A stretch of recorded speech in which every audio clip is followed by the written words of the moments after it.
Good evening. After many, many false starts, I'm here with my guest Wittmayer. We're going to be discussing a topic that is very much making it a comeback on the internet, but we're probably the only people out there that are looking at it from a skeptical perspective. I talk, of course, of the dancing Israelis, and on the screen is my guest Whitmeyer's article from back in 2023 on September 11th called The Dancing Israelis and the Spurious Israel 9/11 Connection. So I've written articles about it, I've done debates about it. Whitmeyer has written an article about it as well, and actually a pretty long article. And I'm also writing a book about this topic and a lot of related topics. And in fact, I just published today, if I can just flip there for a moment, part four of my critical review of Tucker Carlson's series, which we'll get to a little later. I don't think you've gotten a chance to see it yet, Whitmayer. Um, Let me start off today by asking, how is it that you got into this topic, and did you start off as a skeptic? I don't know how I started off necessarily. It is, it's funny at the time it was totally fortuitous that I happened to publish it on September 11th. I was getting ready to post it early September and it was so stupid at the time. I just like didn't even realize that the actual date of the event was coming up. And somebody I think I shared the article with, a draft of it so that they could proofread it, told me, are you planning on publishing on 9/11? So that it just happened to work out like that. I was working on it for a few months. I don't know how, like what my exact disposition was when I first started looking into it. Certainly, I was very skeptical of the narratives that were inundating the internet. And the reason why I wanted to write something as comprehensive as that is because there just wasn't any material, taking a stab at facts which are nevertheless like totally suspicious. Like you did have these people who were there on the ground, well, I mean, not like on ground zero or anything, but taking video or taking photos, not video, of the attack, celebrating it, seemingly being inexplicably happy, unclear connections to Israeli intelligence. There were Israeli nationals. The owner of their company flees to Israel. I mean, these are objectively suspicious circumstances, and I only saw, of course, people capitalizing and embellishing these facts.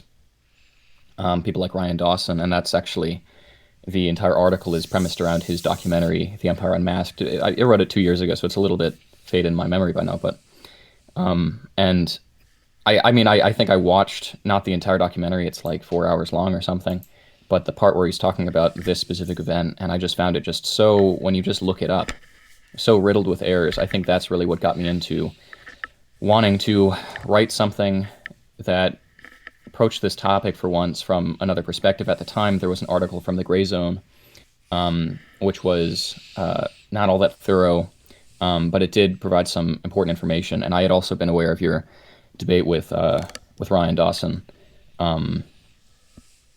whenever that happened. But there really wasn't just anything comprehensive. So I just wanted to get some facts down and lay out some critical resources for other people to look at. And so that's sort of what got me into it. Right, so I can say personally that my entry into the topic was ironically through the person that Ryan Dawson says ripped him off, Whitney Webb. Whitney Webb, yeah. Yeah, so I saw her article on Mint Press, and it just didn't look like she had all of the facts straight.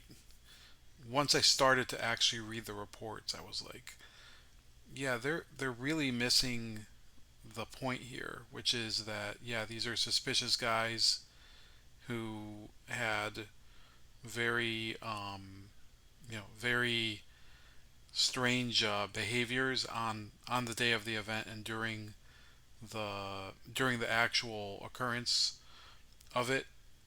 And then when you look below the surface, a lot of the assertions that are made either by not just by Ryan Dawson, by the way, but also some of the early reporting, it doesn't bear out.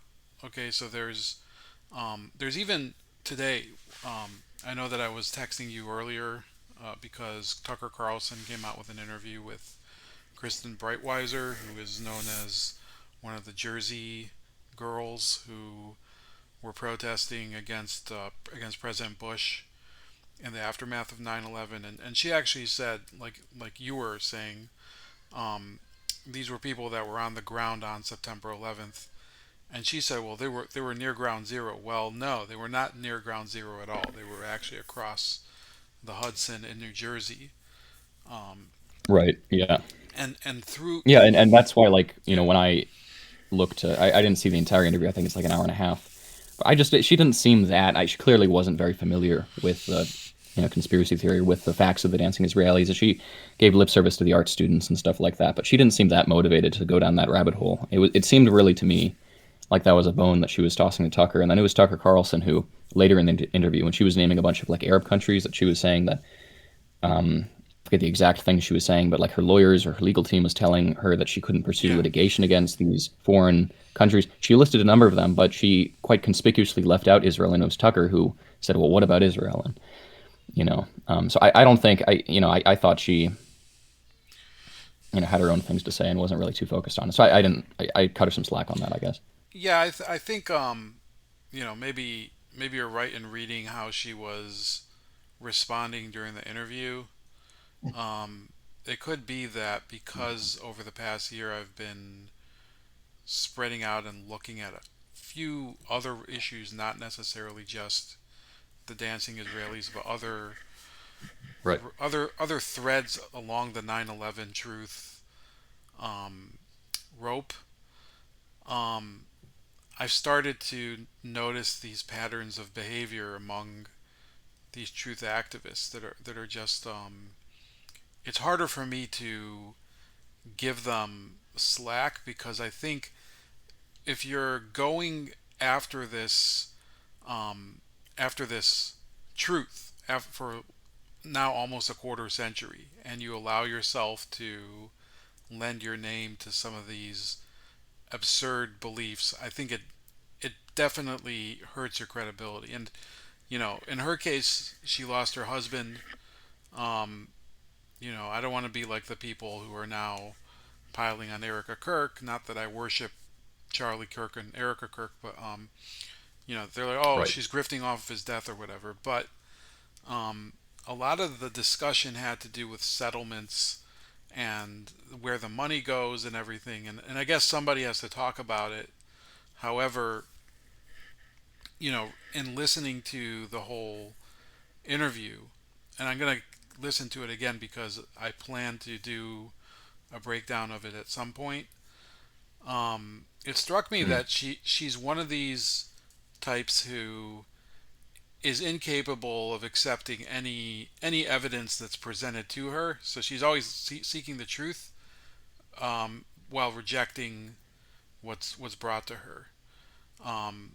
When it Yeah. comes to the 9/11 attacks, um, you know, was the 9/11 Commission, which is episode 2 of Tucker's series, was it the ideal way to examine the road to 9/11? Absolutely not. But in his series, Tucker actually um, he mischaracterizes it. In fact, in part 4, which is the one that in episode 4, the one that I analyzed and published on today, he asks, why is it that they don't go into Tower 7 in the 9/11 report? But um, that's not really the purpose of the report. It's not an engineering analysis. And there have been engineering analyses that have been done. Those are rejected too. Um, so at every angle here, right? So whether it's the dancing Israelis or some of these other threads, there's the issue of Flight 77 into the Pentagon. Um, you know, yeah, we don't have the full picture because when something like this happens, are you supposed to be set up to capture everything so that it can be documented for um, every legal situation that might come up? No, because Yeah. that would be absurd. So Right. Yeah, I mean, with those kinds of things, it's I don't know like what the expected number of security cameras focused on that particular area around the Pentagon should be, but I just always weigh like the counter narrative. You know, how likely is it that they shot a missile at the Pentagon? You know, how when it comes to controlled demolition, that's not my field of study. I don't have the knowledge requisite for any kind of sober judgment on, you know, was the collapse of Building 7, WTC 7, suspicious, or I don't have the information on the ground that day, how intense the office fires were. At the same time, I just think it's much, much less likely that they would be lining these buildings with explosives. Certainly, you know, WTC 1 and 2, some of the busiest buildings in the world, and for very little payoff, they already have um, commercial jets crashing into them. That's already casus belli. That's already going to provoke a massive reaction among the American populace in support of, you know, whatever the end goal one thinks the attacks were orchestrated for. And so it just doesn't make a lot of sense to me. Certainly, what you're saying, I don't know anything about this particular woman, Mhm. about Whitney Webb. Yeah, I mean, it's kind of that kind of totally unscrupulous conspiratorial sludge that was just totally pervasive on the internet. That's part of what inspired me to try to write something in the other direction because I thought that's where the facts led. I think her article. Do you remember what the title was? It was. Um, I know it was on Mint Press, but I think it was also on the UN's review. It was entirely premised around a misreading of, and we could talk about this a little, a misreading of the timestamps on the photographs, well, on the like black and white photocopies of the photographs that we have that were made available with a FOIA at some point, where she said that they were being taken the day prior to 9/11, so on 9/10, and they depicted these rallies and, you know, the positions that are described in the FBI documents where like one is, I think Kurtzberg, I'm not sure if this is visible, but something like he's holding a lighter um, up to the towers or something Mhm. like that. This seems to be like in anticipation of what's to come, and so it's indicative of foreknowledge. What she doesn't realize is that it says right in the FBI files that the camera that they were using was backdated by exactly that amount of time, and so the photos are timestamped incorrectly, and they were, of course, the photos that the FBI was using and referring to in the documents that were taken on that day. And so it's a complete misunderstanding on her part. There's nothing damning that she reveals, and I mean she's just not a serious person. Ryan Dawson is even more so, and I spell it out. That's why I chose to premise my article on his documentary because it just illustrates the mendacity of these people, and Wait, you're I saying just love that how Ryan he. Dawson is you're saying Whitney Webb is less serious than Ryan Dawson, or vice versa? No, I'm saying that she's, I think, less egregious in her Right. fabrications Yeah, and that's her what I would say too. embellishments than Ryan Dawson. Yeah. Yeah, and I think Tucker Carlson is probably the most guarded of all of them. He makes some errors, you know. He's says some things which are quite misleading, but he doesn't say anything. Well, you know, too. He does say some things that are false, I guess, but he doesn't say anything that's too that really stands out as being just like over the top, like Ryan Dawson, for example, who, you know, as I point out, will quote an article. He'll put an article on screen from Die Zeit, you know, the German newspaper, which was reporting on, you know, alleged Israeli foreknowledge of 9/11, and cut it off right before it says that the Israelis shared all this intelligence with the United States and with the CIA. I mean, you can only do that if you're deliberately misleading the audience, or when he ends the entire documentary on the release of the 28 pages, which he's adamant is going to implicate Israel and, you know, vindicate his entire narrative. And the 28 pages are released shortly after he made the documentary in 2016 or whatever it was, and of course they show nothing of the sort. And it's so interesting because I just remembered that. Um, so I wrote on the time in the actual documentary, at least the version that I linked to, at 3:11, 3 hours 11 minutes in, he puts in this line. I'll quote it. This information was already known and explained by the film The Empire Unmasked. It's really strange. Like he tries to account for the fact that the 28 pages don't in any way do what he says that they're going to be doing at the end of the documentary. By putting, I don't know if like this is a later version of the documentary or he Yeah, just like it was released before he released it, he made a edits lot to it or something. yeah, like he kept adding to it and making these different versions, and that's one of the It's issue. just so stupid to be referring to the documentary in the documentary. It's just like this is Well, it's not an intelligent he person. yeah, well, he also, I think I told you that other time when we tried to record and it didn't work. I have his book, which Yeah, is yeah. called USSA separation of business and state, and he, You got his book? That's crazy. yeah, it's believe me, you can. Wait, is this Pro- the one? Is this the one where it has like a ribbon on the cover, and on the ribbon it says "Stop killing people"? yep, that's the one, It's so and stupid, dude. he there's one chapter heading.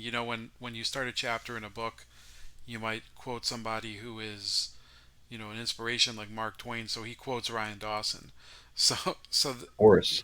This is there's Very he's a serious. This is strange person. I just want to. Mr. Dancing is this is the guy. It's like how, Michael Collins Piper is the guy responsible for the Kennedy assassination, Israel connection. He also believes that Jews come from Neanderthals and the protocols were real and the Holocaust didn't happen and all these other things. It's like these are the people who are, it's not a, I mean, you can't expect much from the rest of the conspiracy theory if that's the progenitor of it. Well, I think they have. So you started down this alley of who has more professional integrity slash credibility slash skill. Um, I would say of the people you mentioned, Whitney Webb, she has more skill, but it's not because Tucker Carlson. If you really see, I don't know if you did this, but I listened to a lot of these episodes a lot of times, a lot of times, and because of that, a lot of things start to stick out to me about sloppy errors that Tucker Carlson does. But he does a very surface level, which is what I think he intended to do with each episode being a half hour long. Um, there's one thing that stuck out to me today that I included in the latest article, and that's the fact.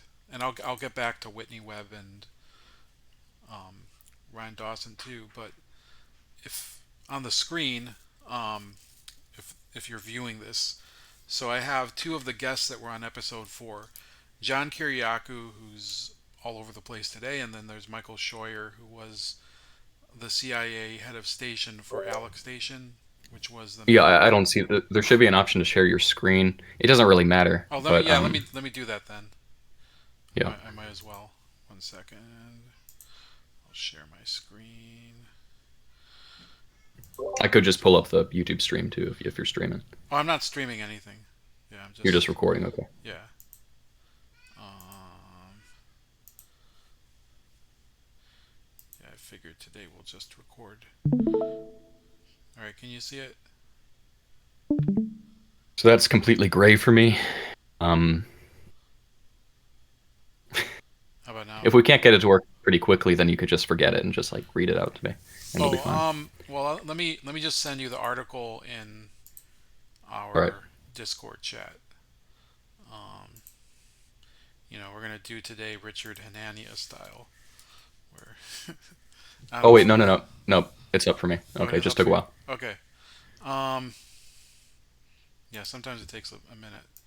Um, so the people that are in this photo, um, two photos. You have John Kiriakou. I'm sure you've heard of him, and Michael Scheuer. So Kiriakou is a former CIA analyst and agent. Right. He's most well known for capturing Abu Zubaydah, who was one of the higher ranking, well, alleged to be higher ranking people. That's in that's very much disputed within Al Qaeda. Um, and then there's Michael Scheuer, who was the head of CIA Alex Station, the main group that was seeking to capture Osama bin Laden prior to 9/11. So Tucker Carlson has them both separately on episode 4. And what he neglects to mention is that Kiriakou accused Michael Scheuer of basically running a cult within the CIA, and all of his acolytes within Alex Station getting promoted, and a lot of them being involved in the torture, which he became a whistleblower for. And then in the next episode, which I didn't get into today, um, episode 5, he goes more in depth about the torture. So episode 4 was more about foreign interference, or sorry, foreign foreknowledge of 9/11, mainly Israel, but also I believe he was talking about also the put options thing, which honestly I have not really dug into. Um, but anyway, I think it's actually very discrediting for your for your documentary if you have two people who basically one of them accuses the other of being a war criminal, and you're not even mentioning that issue, and you are making the war crimes themselves to be a major sticking point in your coverage of it. So that's why Which episode did you say this was? this was episode 4, which is the one where he does discuss dancing Israelis, and Okay. that's why, like, I'll tell you the truth. Um, the dancing Israelis is a big like crock of BS within the 9/11 Truth Network, but it's only the most shiny one because there's a lot of other terrible false narratives around 9/11 that have been going on for years. The ones regarding loose change you're probably familiar with, but there's more subtle ones, and I think that um, one of the issues that Tucker Carlson his documentary is discrediting in and of itself is that it doesn't go into the infighting that preceded 9/11. It really is just a recycling bin for all of the other stuff that's already been said about the 9/11 Commission and about um, controlled demolition, and he just glosses over all of it. And then Yeah, I would actually say Whitney Webb as which she is bad because, like you said, there was a discrepancy of 14 hours, and so which is you know so so so I'm so not saying silly. that she's good, but of them all, I think she was the least dishonest, if At I can least put it that. dishonest. Yeah, Does Kiriakou accuse Scheuer of falsification or lying or anything?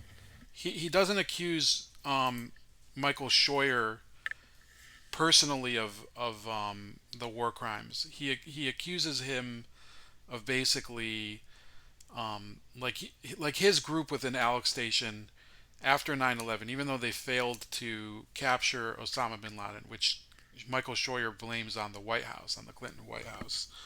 Um, they were getting promotions, and a lot of them, his wife is Alfreda Bukowski, who was also part of that CIA station. It's the only CIA station that's not based on location. It was based on a goal, which was capturing Osama bin Laden. So she's the person, I believe. She and Gina Haspel are the people who are fingered by Kiriakou as basically being these torturers. Either they were directing the torture from a bureaucratic sense, or they were actually directly overseeing them. Um, and so I actually included a quote here. So when asked in 2022 about Scheuer's wife, Alfreda Bykowski, who was also a CIA officer involved deeply in the war on terror, Kiriakou had this to say about her post-agency career as a life coach, which I had to laugh at. Um, so the quote starts, if you want to be coached in how to set up and carry out a torture program, international renditions, or a secret prison system, Alfreda Scheuer's YBU is just what you've been waiting for. So, he does not like them, and needless to say, I think in the he holds them in moral contempt, and I think there's a big difference between their. Are you familiar with? I'm sure you're somewhat familiar with Kiriakou, but are you familiar with Michael Scheuer at all? No, I'm not. No, I've heard of him, but So yeah, this is when you get away from the crap that Ryan Dawson talks about, and you look at some of mhm. the actual problems that did go into 9/11, which Tucker made like a stab at explaining. Um, so Alex Station was basically they had a few opportunities to capture Bin Laden, according to him, and it didn't happen. And he says that it was because um, the Clinton administration was very risk averse, and I go through that in episode. That's covered in episode 3. Um, I have that over here. Um, so he says they were risk averse, but he doesn't explain why. And what people don't understand. Okay, I'm not saying that it's it's fine that Clinton didn't capture Osama bin Laden. Believe me, if you look at my earliest videos, I'm no fan of the Clinton White House. But uh, there's a little thing that happened called Black Hawk Down, and the Clinton administration after that was, very reticent about risking American troops overseas for interventions that had no end game or feasible goals. And I think this was actually not the case. Capturing Osama bin Laden sure was a feasible goal, but by doing so, let's say you get into a conflict with a country like Sudan or with Afghanistan that you can't necessarily get out of. Um, Scheuer also mentioned that they were averse to, excuse me, to incurring collateral damage from civilian casualties. Well, nowadays, what's the refrain about Gaza? It's civilian casualties, and whether it's deliberate or not. And so it's this whole mentality where they don't have any actual um, situation where they would justify what they're actually talking about. It's pretty contrarian, if you ask me, the way that these commentators talk about. I'm not talking about Scheuer. I'm talking about Tucker Carlson and some of these other people. But Michael Scheuer's axe to grind with the CIA is because he's bitter over being blamed for not catching Osama bin Laden. John Kiriaku's axe to grind is because of the torture program and the fact that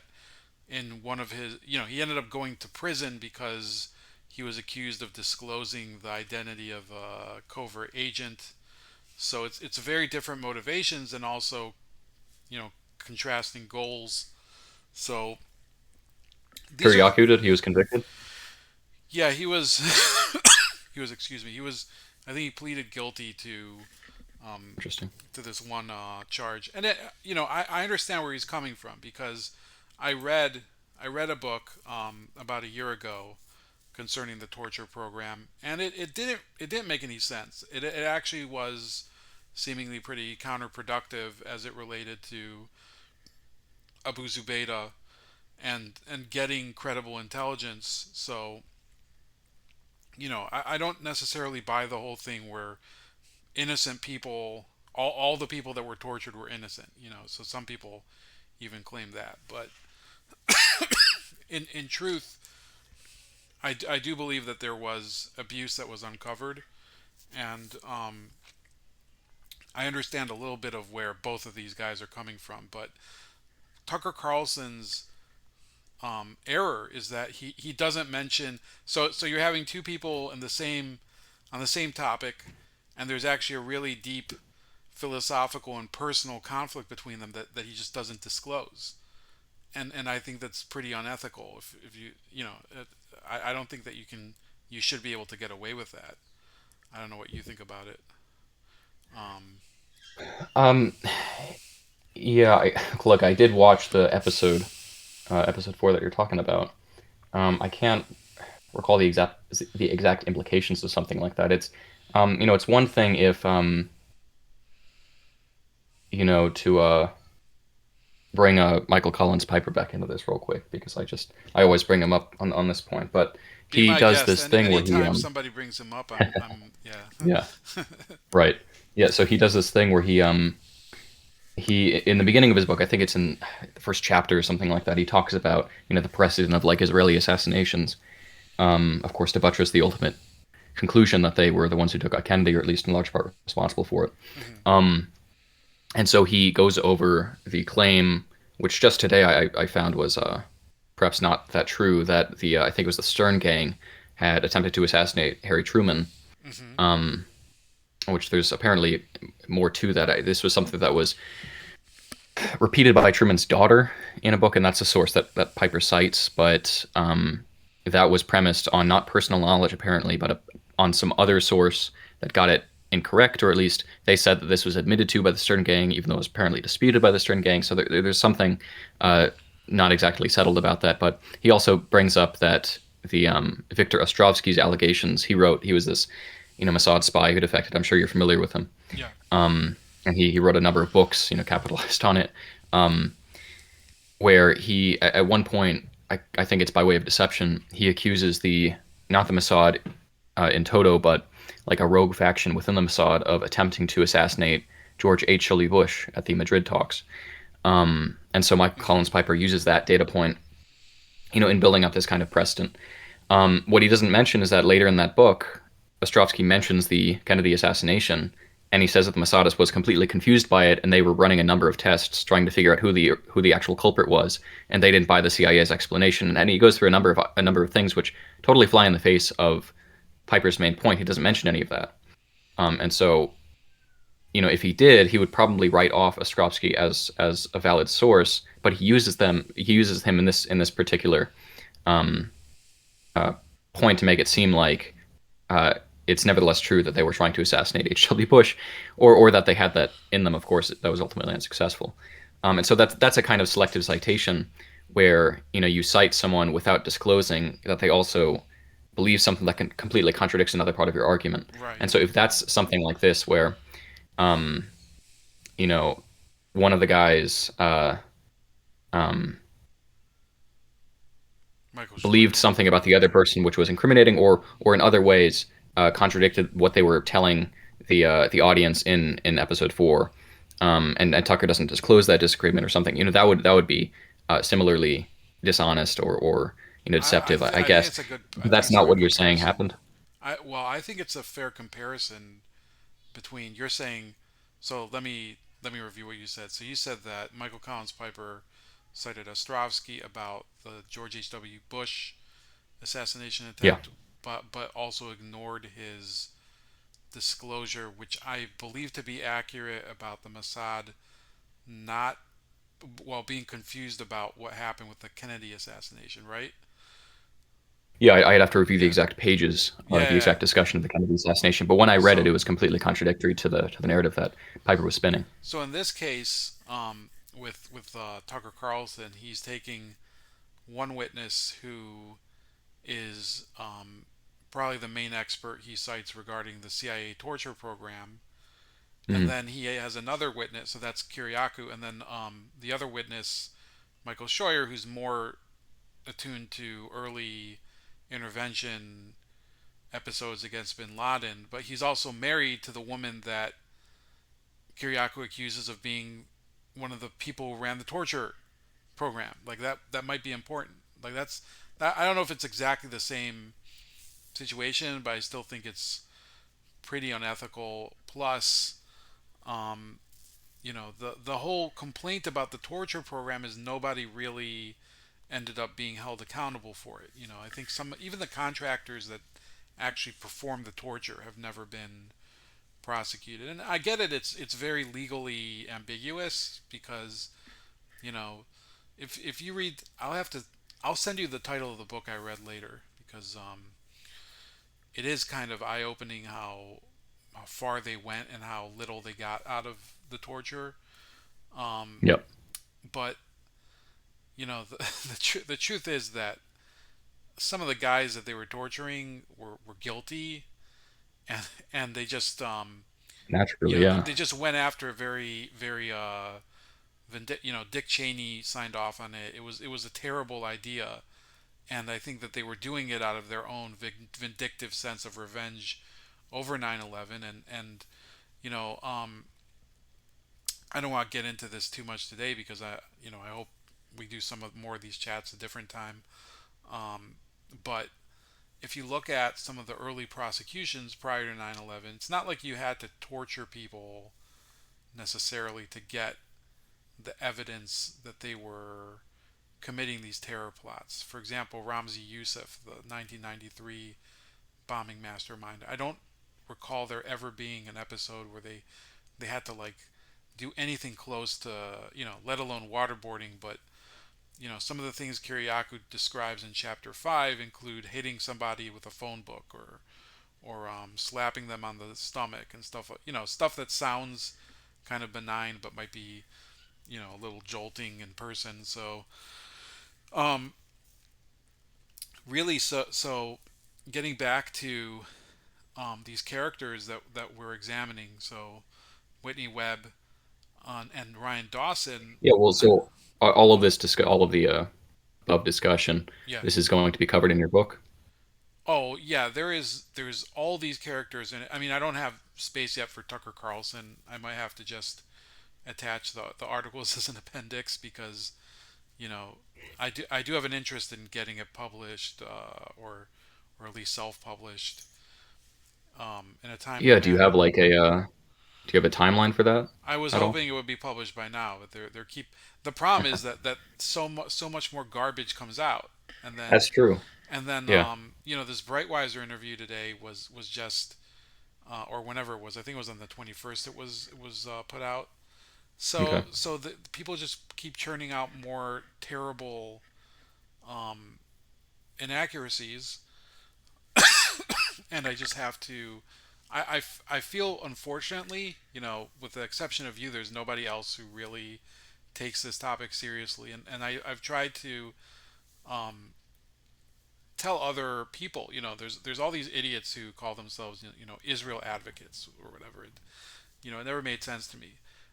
It doesn't matter if you're advocate like if you advocate for a country, you're probably going to end up on the wrong side a lot of times.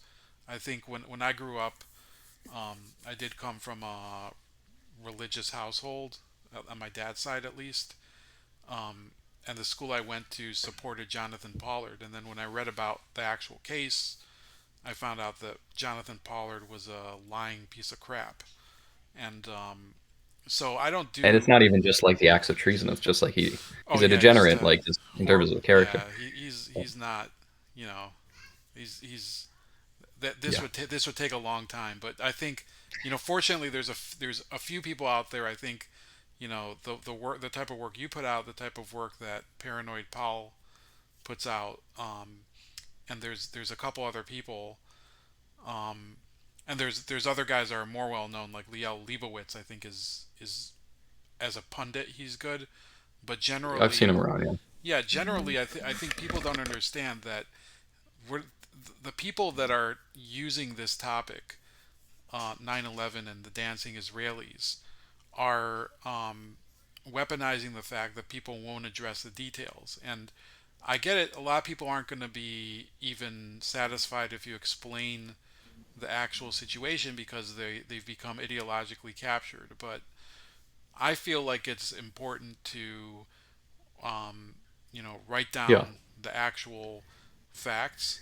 I think you did an amazing article a while back on the Mary Fagan killing, Yeah. and Yeah. so those are things that maybe they don't. Maybe it sounds like it's falling on deaf ears, but if more people approached it this way, if there was more effort put into it, and it was packaged in a way that maybe people would be able to access it better.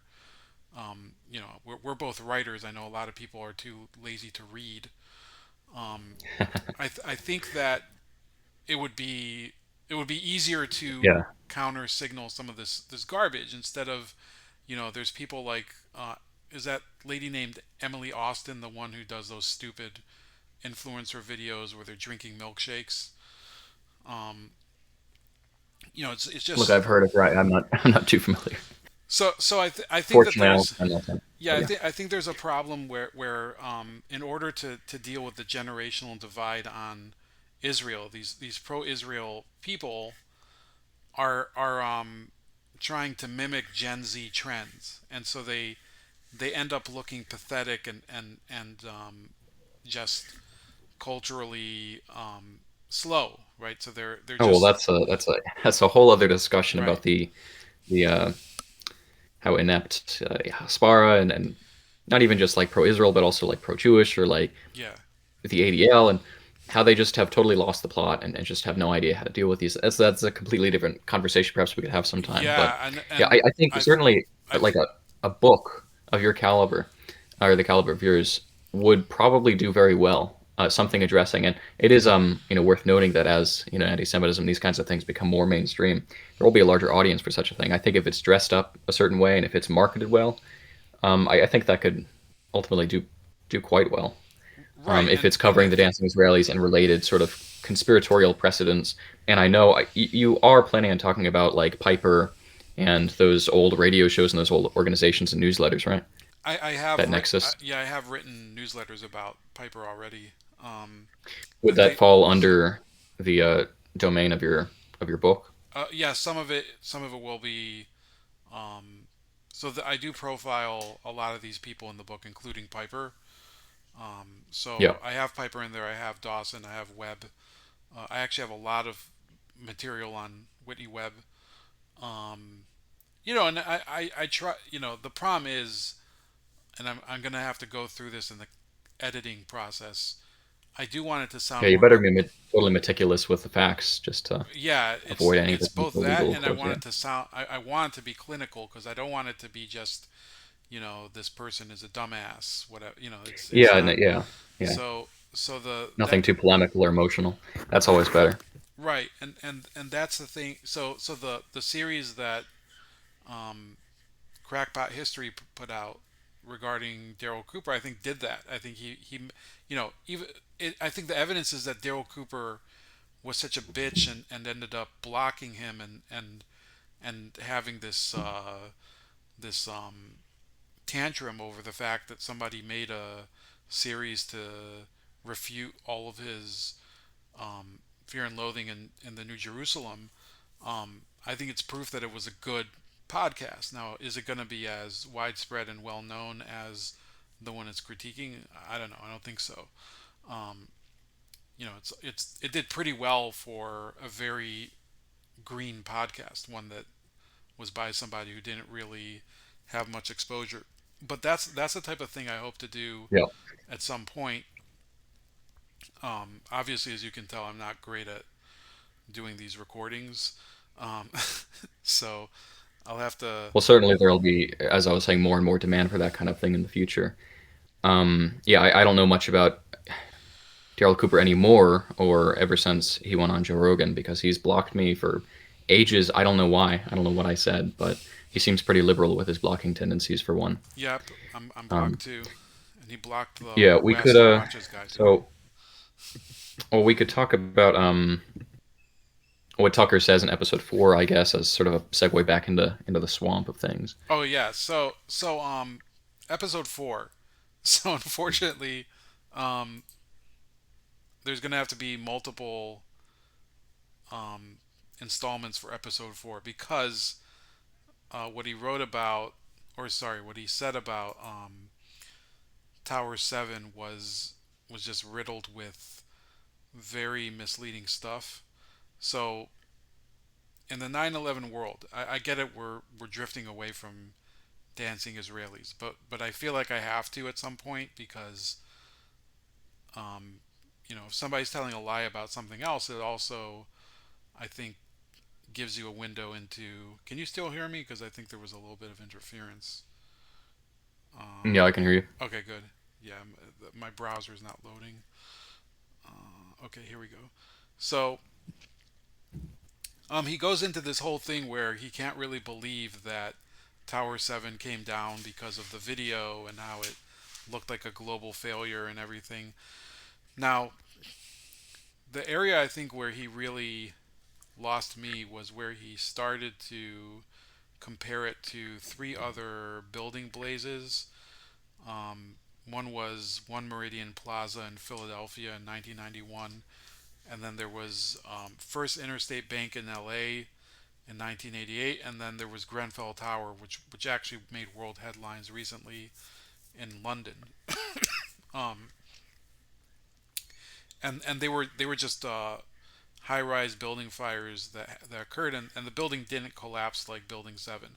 So so the problem is that um, World Trade Center 7 wasn't just a fire. You had a lot of debris falling on this building and compromising its envelope. So, you Well, know, was it the only building in the World Trade Center complex that was still standing? Am I correct to say that? a lot of the other so as it would infer, there were 7 buildings in the World Trade Center complex, and I believe all of them were either destroyed completely or structurally damaged to the point where they ended up having to take them down later. Um, Okay. so so the thing is that um, what he leaves out was that a couple of the examples he had were really primarily concrete construction. Concrete is more structurally resilient than steel to fire. That doesn't mean necessarily that this is a 100% explanation for why World Trade Center 7 collapsed in the afternoon. Um, and look, there's the whole thing with Larry Silverstein. I'm not gonna, Tucker doesn't get into that, but um, there's a whole thing where he says pull it or whatever. Well, what did it mean? It meant that because of some of these compromised areas of Building 7 where firefighters were being threatened with collapse, they they pulled the effort to rescue the building, to put out the fires in the building because um, it would have led to increased risk of the loss of life. So the other cases that Tucker Carlson mentioned are ones where there was a continuous effort to put out the blaze because the structural integrity of the building not in was not compromised to the degree that it was with Building 7. And as you can see, um, it collapsed in these stages. The first stage being the red one, and then the yellow one. And this doesn't entirely capture it because we're looking from above. So I don't know how far each stage was. But you can imagine a firefighter dealing with this. Some of the firefighters were killed, by the way. Pete Davidson, the comedian's dad, was actually killed. Actually, he was killed in Building 3. Let me catch myself here. Um, but firefighters were killed in Building 7 and in some of the other ancillary buildings of the World Trade Center complex. So what Tucker is basically doing is just repeating some of the more bread and butter objections over Building 7 by architects and engineers that have come up over the past decades where they say, well, it's impossible that this would have melted because of jet fuel and that is. And look, I'm a mechanical engineer. I'm not a structural engineer, but there's very, very, very few comparable situations that have happened where a passenger jet or any type of aircraft have hit a building, certainly not a building of this size, and they can cause tremendous damage. And it's, you have to factor in the speed, you have to factor in the payload. So I think when these people call BS on the official narrative and they come up with these other alternative explanations, um, it's the burden of proof is on them. It's not on, this is. I was thinking about it today. I was walking my dog, Wittmayer, and I was thinking when they talk about this and they're saying, "Oh, it must have been controlled demolition." This is like when you see somebody, when you find a beheaded body and you wonder if they were poisoned. Um, just I'm sorry, but you have to really convince me as somebody who does have to do. I don't do lab testing on this, but I do destructive testing, Yep. and Right. Certainly, people need to, just as a general rule, I guess, apportion their confidence in things to how much we realistically could know. I think when it comes to Tower 7, what do we have? Like two videos of the collapse from a poor angle, sort of obstructed by other buildings. I mean, we don't know the full condition of how intense the fire was, or I mean, certainly for people like Tucker Carlson or others, a lot of laymen, um, who don't have the relevant expertise and who don't have the information relevant to the condition of the building. How strong can you actually make your judgment? There is a kind of like nihilism in just asking the questions about it, but realistically, it's like, what are the implications of this? I think this sort of leads into the different theories that people have when it comes to conspiratorial conceptions of the attack itself. Some people have the strongest possible conspiracy theory, which is that it was, like you could say, Israel did 9/11. What does that mean?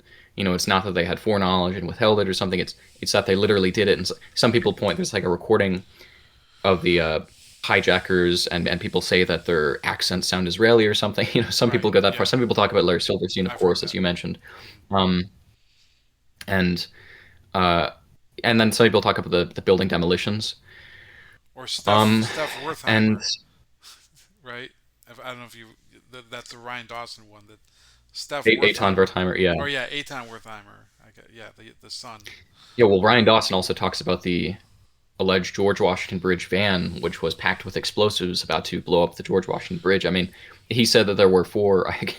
I go over this at the end of my article because it's just the funniest things about it. The funniest thing about his whole theory that there were like these four different vans going around New York, operated by Israelis. Hmm.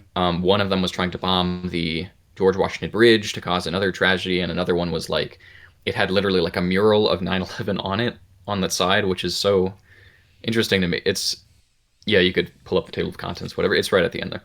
Um, there was one. Yeah, there were a couple there to like distract the officer. It's just such like a ridiculous thing based on, of course, no evidence at all, and he's just too unserious to recognize it. I And was it's gonna like pull up if you that believe these photo. things, There's this photo yeah, that there you it put is. the. Oh, you mean this one? Yeah, you're Yeah, those right. are the Yeah. four vans according to Ryan Dawson. I don't know what you do with this. What are the full implications if we go back to like controlled demolition?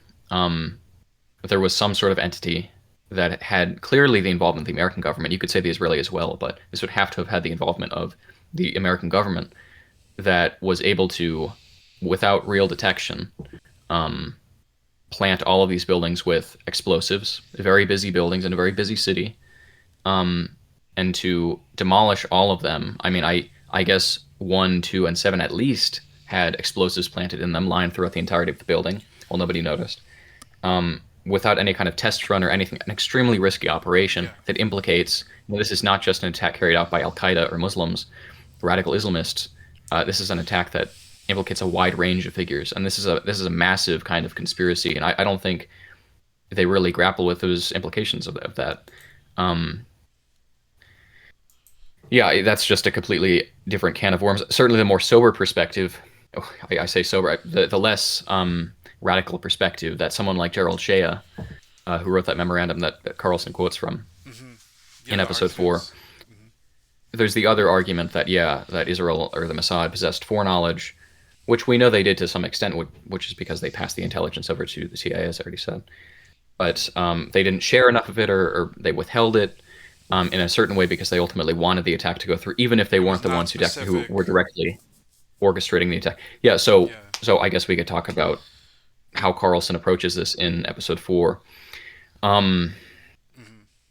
yeah, so at the end of it, he and who's the man he's interviewing Michael right at the Scheuer, end there. or is it It might be Scheuer. what, did he have a It might. beard? I'm not sure, but it's the I think it was a CIA officer. He said he had never received any intelligence by or from the Israelis. Yeah, that was Michael And Scheuer. he So okay, then it was Scheuer. he has said, like, look, I don't know. I have understood from other um podcasts I've listened to that Michael Scheuer kind of went off the deep end a few years ago.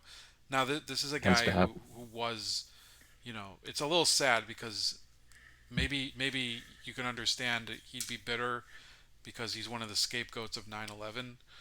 Um, but he's become like a QAnon guy. He's into like all these other absurd like theories about the 2020 election. And look, I lived through that as somebody who was, you know, for a couple weeks I was like, yeah, they must have the Italians found this, like, Italian commandos like got this server or something, and then quickly it dawned on me like this is just Twitter bullshit, right? So this guy never woke up from that because I think when you become that, um, you know, wrapped up in the shadow world of intelligence, you start to believe a lot of the weird stuff that usually would be things that you would make up in the past. That's one of the big jobs of the CIA, to make up this information too.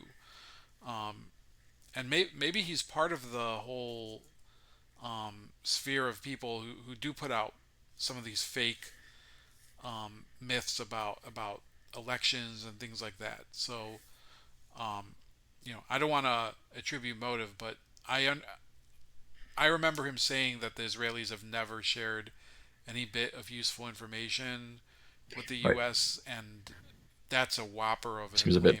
bit like hyperbole. Yeah, yeah. Well, for Carlson's part, I can't remember exactly what Scheuer says. I don't want to misattribute words to him, but he says that shortly after 9/11, there were media reports that Israeli officials were saying that they had shared intelligence, they had shared names of hijackers or something to that effect with their American counterparts. And then, of course, casts doubt on that because it's just from the Israelis. If you read the original reporting, these are statements from American officials. These are not Israeli officials who acknowledge receiving critical intelligence from the Israelis, as well as other sources as well. But so it's just dishonest to lie about that like that. But um, yeah, I don't know if you have anything to add to that. He Yeah, talks about yeah, I other do. I mean, I think you're, that's exactly the thing that they keep repeating this. So they mention the Israel stuff. I mean, it's not only Israel. I believe Germany, Russia, France was one of them. France, maybe I think even was it Malaysia that was warning about. So all these different intelligence and not just 9/11 itself, but along the way there was the UAE warning about Ziad Al Jarrah, the pilot on United Flight 93, saying, "Hey, you guys want to check this guy out? We found him with all this propaganda in his suitcase while he was passing through here." And the U.S. was like, "Eh."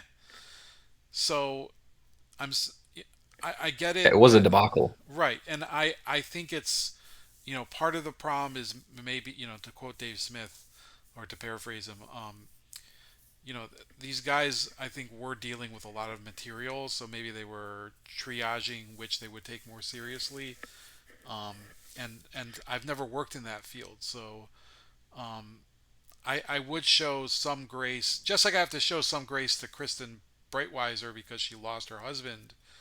Um, a lot of these people, their career was defined by that failure, and they may be trying to rationalize why they missed some of the signs. But I think the main issue is that every agency that was involved in allowing it to happen should should kind of bow their heads in shame. Today I don't want to stray into the topic of October 7th, but apparently the Israeli military booted a number of very senior officials completely from reserve service because they were failures on October 7th.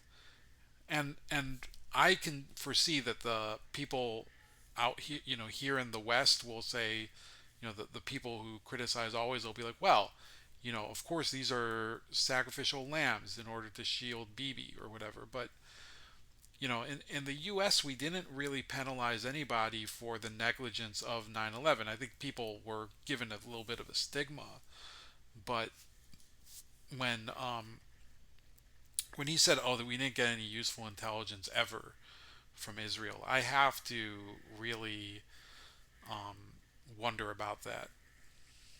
Yeah, we'll talk about another intelligence failure on October 7th.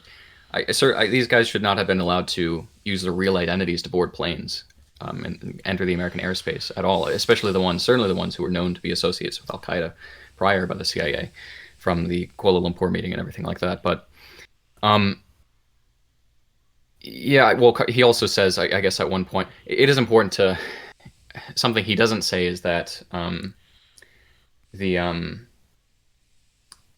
the the New York office and the Newark um, offices of or stations of the FBI. I'm trying to collect my thoughts right now. I'm so scatterbrained. They all ruled against not just foreknowledge, but that the men in question had any sort of espionage connection, or they said there was no evidence to substantiate any of that. He does say that they were videotaping the attacks, which isn't technically correct, but it's not. I'm not sure if he was just confused about that. And otherwise, he just talks about like the fact that they were seen celebrating, and he plays a lot into the cui bono aspect of all this. He quotes Netanyahu in those infamous remarks where he says like something like he was asked, and you could probably phrase it a little better than I can. He was asked about his I'm sure the question wasn't this inane, but like about his thoughts on the recent events in America. And he said something like, it's very good. Well, it's not very good, but it's going to help us out or something to that effect. And so there is that kind of cui bono, Yeah. Yeah, motive, I he guess, said that people. it's not.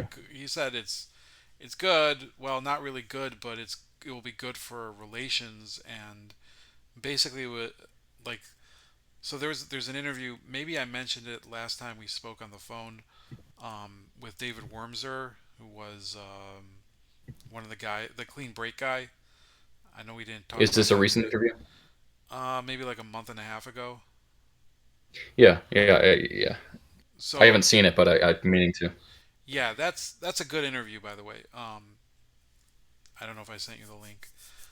Anyway, so he was saying the gist of that message was, you know, it's good in the sense that the United States is getting the perspective of what this whole fight is about, rather than watching from the outside and just because at this time the second Intifada was going on in Israel, and Right.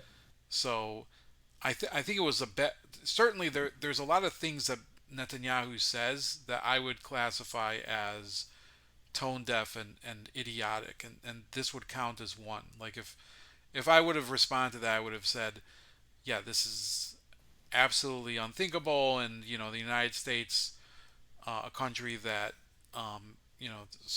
so many years people have not had to suffer from war, and suddenly it comes to their shores, something like that. I would never have answered the question by putting any positive spin on the events of 9/11. So um, while I think it's inaccurate how they're characterizing what he said, or Tucker Carlson, or any of the people, I know Fuentes has brought it up. I know that some of the other characters we mentioned today have brought it up.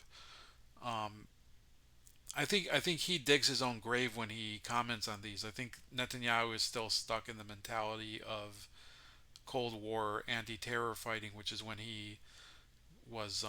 That's when he was in the military, and he believed, and I still think he believes that the West as a whole has a common purpose against terrorism, and Mm. um, I don't think he's reading the way that society is moving in terms of it right or wrong. Yeah, yeah. Well, yeah. Certainly, he that's his the opinion, I guess, there, the general sentiment that he was giving voice to with those remarks, one way or another, it was basically the same thing as the dancing Israelis themselves Mm-hmm. when they were taken into custody and asked to explain their celebratory attitudes toward 9/11. Why were they acting like such fools? And they all said basically in independent um, interviews with the agents that this was going to be a good thing for Israel. It was something that they weren't, I guess you could speculate, something they weren't expecting to see in America. Coming from the Second Intifada, a place where terrorism was much more normalized. They see this, they weren't expecting it. It's a major event. They don't really have connections to New York in the same way that ordinary New Yorkers do. They don't know anybody in the towers, for example. It's not like a personal tragedy for them. They are young men. There's this guy, there's this YouTube channel, History Debunked, I think, on YouTube. He made a video on the Dancing Israelis. Simon, I think is his name. He's like an older British man. Mm-hmm. And he related this anecdote from World War II after the London Blitz, where he says that there were these young men going around sort of like making light of the tragedy, despite the fact that there was so much death and carnage. And a lot of people, complained about that. A lot of people were upset by that. And it's just sort of a tendency for people to make light of things. But certainly that does play into it, the fact that, as they said, this was going to win over the favor of the American public toward, now they sort of suffer from the same maladies. Now they could sort of engage in the same struggle in the Middle East. There are certain ways in which, like, this whole cui bono aspect, it's very broad. There are ways in which the attacks themselves were inconvenient for Israel. Certainly for the narrative that like Israel did 9/11 or something as silly as that. I mean, none of the hijackers were Palestinian, for example. Most were Saudi, as is very well known. It started the Afghanistan war, which maybe some people connect that to Israel. I'm not sure. But the connection to Saddam Hussein in Iraq was not at all apparent. despite the fact that there was a massive motive to find some connection between the hijackers, between Al Qaeda, and Saddam Hussein as the great funder of terrorism. And also, I mean, Osama bin Laden, he was pretty adamant about his opposition to Israel, of course, but specifically his hostility to the United States being predicated on a few things, but in large part on American support for Zionism and Israel and the occupation. And that was embarrassing to a lot of neoconservative commentators at the time because it made Israel seem like a strategic liability for the United States. So there are certain ways in which it doesn't really work. But in general, I think the argument is, or the tendency of the argument is correct. And of course, it did generate a lot of jingoism on the part of the American public and support for interventions in Iraq that were largely supported by the Israeli public writ large, as well as almost the entirety of the Israeli establishment. Of course, there's some question. We don't have to get into the whole Iraq debate about the Sharon government and everything, but I think yeah, it was certainly a very clumsy and awkwardly worded comment on the part of Netanyahu. It doesn't prove that they did it or didn't pass the intelligence or anything, but yeah, whatever you want to say about that. Yeah, I think um, the whole Israeli reaction to 9/11 was very born out of the fact that they were already wrapped up in the second Intifada, and they I don't think people looked at it It as was a completely fortuitous. different headspace, I'd Yeah, imagine, so yeah, than the average yeah, American. well there were buses being blown up all the time, um, well Yeah. past 9/11 because um, Do you have any personal experience with that? I don't have personal experience with that because I moved to Israel in 2004, but Okay. I do remember the chain of events around that time because I used to read the newspapers a lot.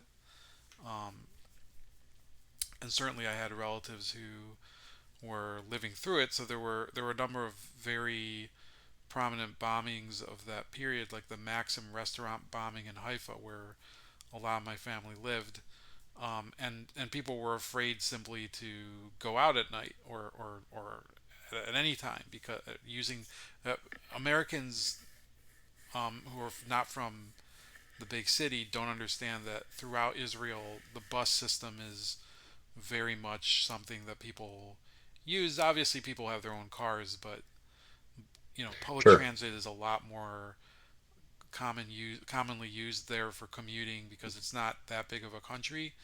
Um, so um, up until 2002, when Operation Defense, I think it was Defensive Shield, was enacted by Prime Minister Sharon, which basically broke the back of the the main military groups in the Intifada. So these suicide bombings were very very common, and it started to peter off after that because their terror infrastructures was simply wasn't as robust as it was.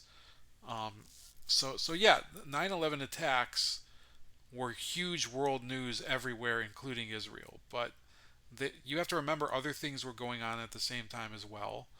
And I'm sorry to say, but the Israelis, they don't have a great ability to put to put their selves from the perspective of other countries.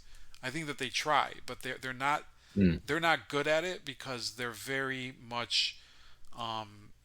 I think that they try, like, just the way that they absorb culture from abroad and everything. They're always trying to ingratiate themselves, and this is something I touch on obliquely in the book, more about the Arabs than about the Israelis. But there's this sense with 9/11 that a lot of these truthers and also people in the Arab world have, which is an inferiority complex of the Arab world, where they think it's impossible that this could have been an operation of a Muslim or Arab group because they think of those societies as being primitive and the people in it as being unsophisticated and technically unsavvy, and it's just not true because I can tell you, I don't know what your major was I don't know if you're in college or after college because we don't know each other that well, but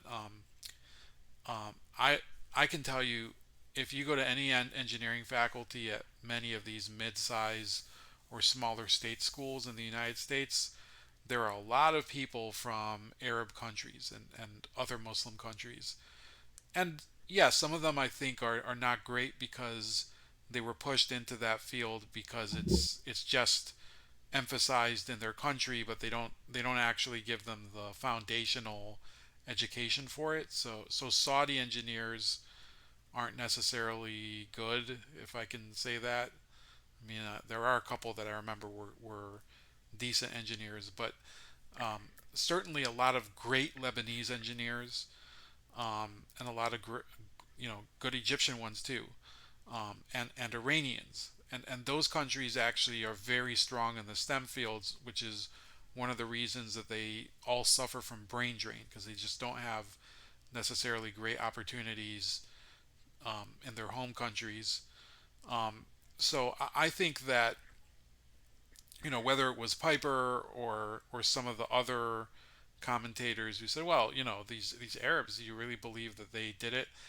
Even Tucker, I think, in the interview with Kristen Breitweiser, both of them were saying, who can believe that these guys could be pilots or whatever, and who do they think flies the planes of these airlines in their own countries, and um, they also mistakenly believed that the Pentagon crash was this super tight loop maneuver, which has been disproven over and over again. It was actually a much larger area where he circled around Hani Hanjour.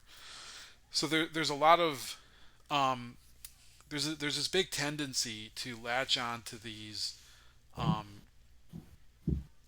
these tropes about both Israelis and Arabs. I think that it's unfortunate because not because I care about people's feelings being hurt. I don't think Arabs are necessarily offended that Americans think of them as unsophisticated, right? I think that they have their own internal conversations in their society or whatever. They're not really concerned about our opinion of them. Um, but I think it's stupid because it diminishes your appreciation for really the truth. Okay, so yeah, the Mohammed Atta was an architect, and he apparently, if you read the accounts of the Germans who worked with him, was pretty meticulous. Was he a genius? No. Did he have to be a genius? Also no. And some of the other guys who were involved in that plot also had technical backgrounds. I think Ziad Jarrah had a technical background. Um, Marwan Al Shehi, who was the third pilot, had one. And so you don't have to necessarily have somebody who is a Top Gun ace to do this. Um, so that's all I have to say about that. Is there any other topics you want to touch on before we conclude? Yeah, I think some people sort of overstate how impressive the attack was overall. I mean, with the if we're just going back to like the reaction of the men, I don't want to seem like we're making excuses for it or anything. It's obviously totally inappropriate, but it's important to separate, of course, like was the reaction inappropriate from like does it actually indicate that they had foreknowledge and were cheering on like a successful operation in front of an apartment complex where there were tons of witnesses, potential witnesses, and eventually they got arrested because of that fact. I mean, it's no, that doesn't at all follow. Right. Um, Yeah, they could yeah, have and so they I could have well, filmed it from indoors. a number of locations, yeah, a number of safer locations. And why do they need to film in the first place? It's a ridiculous idea. He brings up in just one more thing about like the mention of this in episode 4. He talks about like, and this is a line you see often where like they had box cutters and cash, like hundreds of dollars in cash on their Hmm. person. Hmm. It's people always talk about like box cutters. I guess because they're linking that to like the hijackers or something, but it's like these people were movers. They worked in the moving industry. Of course, they had box cutters, and like hundreds of dollars in cash. This I guess this sort of ties into stuff that we could talk about later. It's like Dominic Suter paid them in cash because they were illegals or they weren't allowed to be there. He couldn't Right. actually, do this the Yeah. conventional way. And so that's not at all suspicious. But yeah, we can get into like the I don't know what you want to talk about the alleged. I mean, all of the points about the alleged evidence people bring up, the idea that they like admitted to filming the attack. because they were Mossad agents and their purpose was to document the event on live television in Israel, which become clipped and made famous and translated in English. I mean, that's not true. All of this stuff is like addressed point by point in the article. Um, I think it's important if we, at least before uh, we Wrap up for today. end up closing out, just like going over the art students a little bit and just sort of like most likely what was going on here. I think the main narrative and part of it's largely covered by like the Gray Zone article is important for people to understand. I think that's the main idea rather than all of the little points here or there about who these men were, what they were likely trying to accomplish in America, and a lot of that is tied in, I think, with the concepts we were talking about the last recording that was apparently unrecorded about the art students and what are you Yeah. pulling up? So do you want me to go through the whole thing with the art students? For like just introduce the topic. Yeah, sure. Let me see. I have It's getting kind of late. I see we're coming up on like 2 hours or something, yeah, hour and a half. I wanted to see what's going on downstairs at some point. But um, here's the thing with so the art students is a topic you already referenced a little bit by bringing up Gerald Shea and the Shea Memorandum.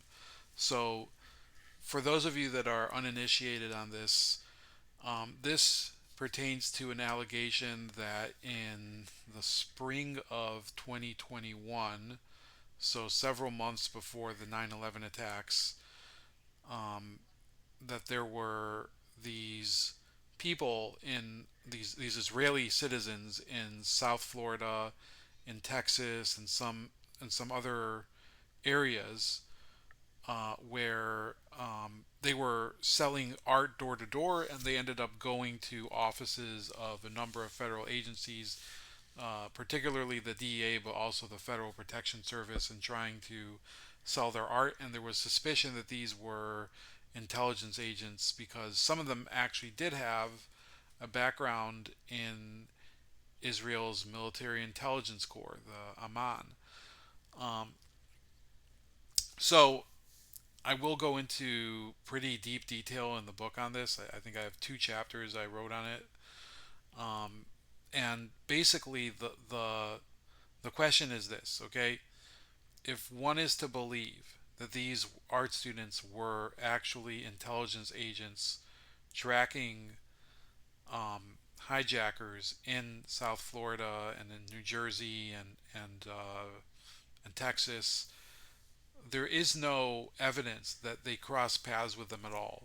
In fact, um, so yes, New Jersey, northern New Jersey is a pretty large area, and so is South Florida. So it's very possible that at some point they may have been in the same vicinity, but just because Mohammed Atta lived in Hollywood, Florida, and some of these people lived there a month earlier, that doesn't mean that they met. In fact, it would suggest to the contrary that he arrived and they'd already been deported.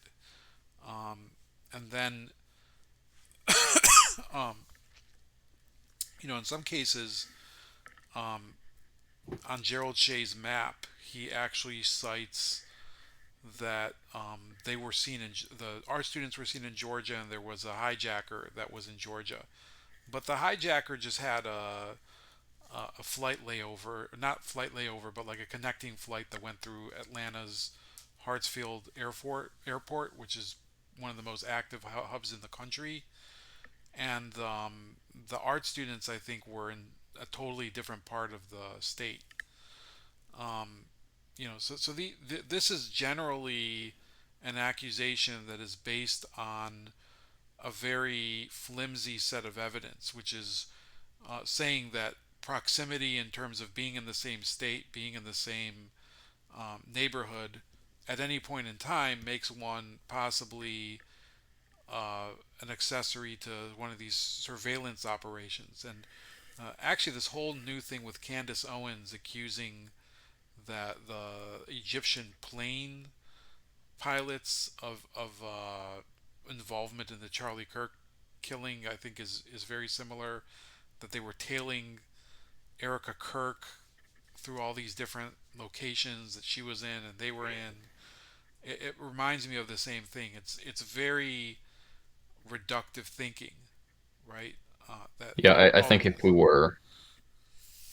were making like a hierarchy of like most schizophrenic and unreliable to like least, it would probably be Candace Owens and then Ryan Dawson, Whitney Webb, and the others probably. But we yeah. don't have to get into anything that she's been rambling about. Yeah, I mean, I always remained. You could finish your thought, but we do know. I've always remained agnostic about like was there any kind of intelligence component to the art students.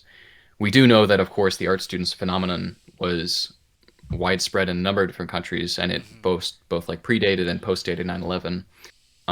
This was just a thing where Israelis, some of which were art students, some of which weren't, were just like going around with often like cheap prints from China, selling them as like their original artwork for, of course, exorbitant marked up prices, going around neighborhoods, sometimes faking identities, being shady and scamming people, and that's not good. But that's just a practice that was going on and was independent. There was a independent of any kind of espionage activity. There was a bulletin from a very famous bulletin from again, I mentioned this last time. I can't remember the exact government office that issued it, but it warned government officials in I guess a number of a number of uh, areas of students that were being overly aggressive, and some had a like a legitimate, it said, money making motive, and others had some sort of unknown motive. And so the idea would be here that there was this like broader scamming or just money making network, um, often employing like Israelis who weren't allowed to be here. They were on a tourist visa and they weren't allowed to be pursuing this kind of economic activity, or they were overstaying their visas or something like that.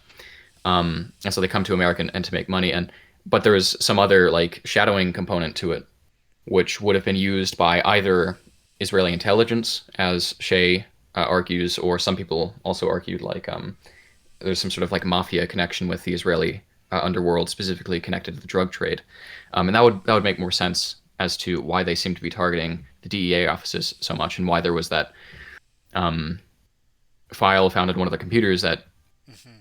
identified some sort of DEA group, and why there are those kinds of connections and tie-ins.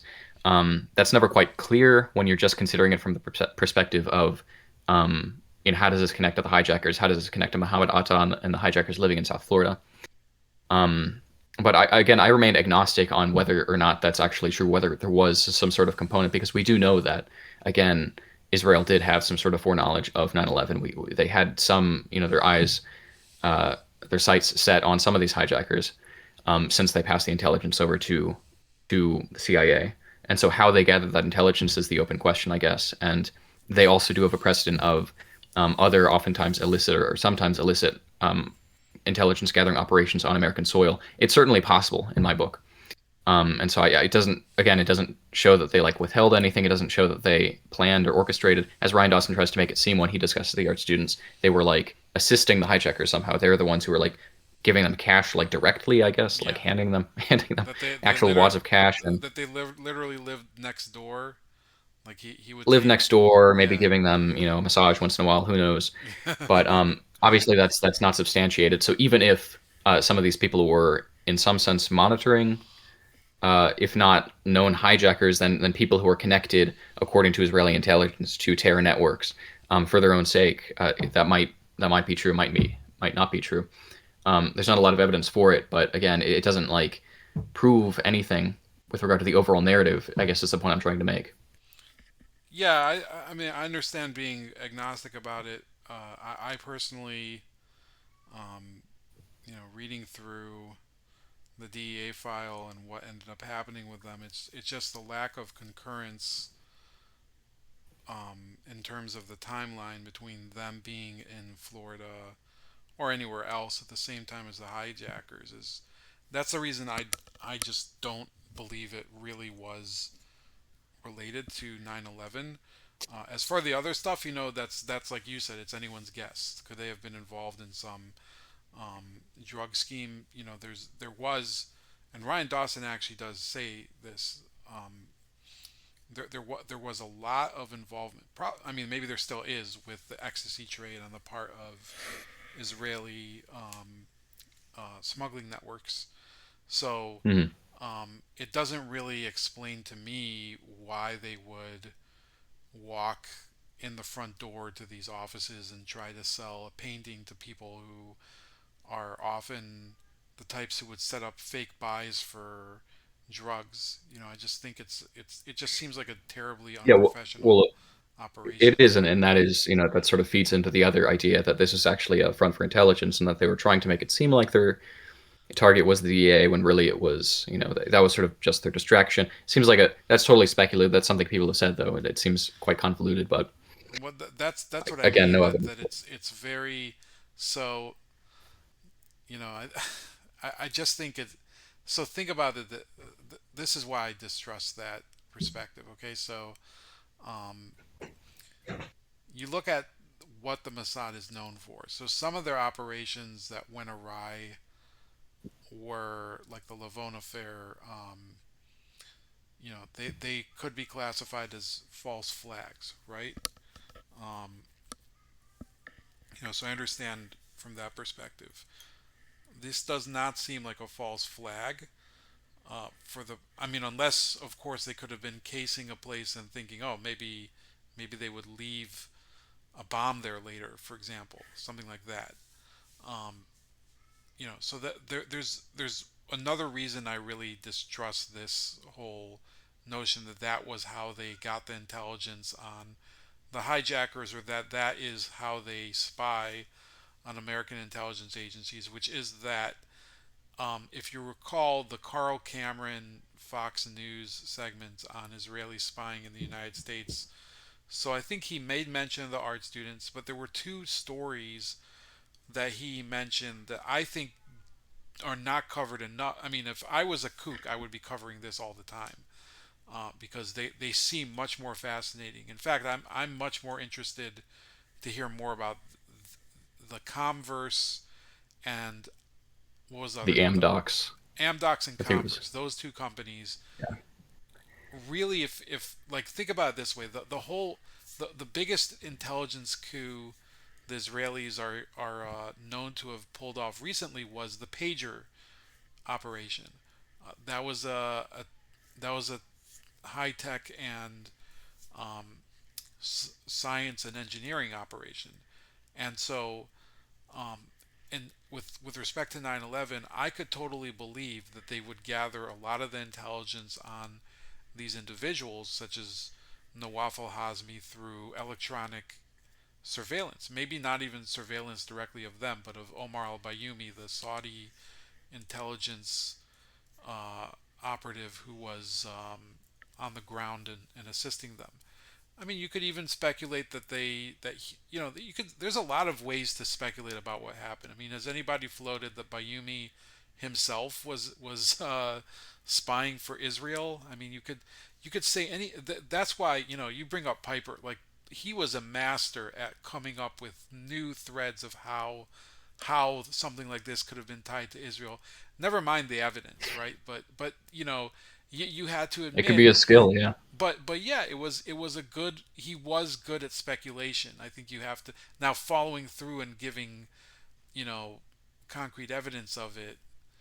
Um, I don't think he was good at. Yeah, But yeah. I mean, that's how a lot of this works. I think I was talking, before about World Trade Center 7.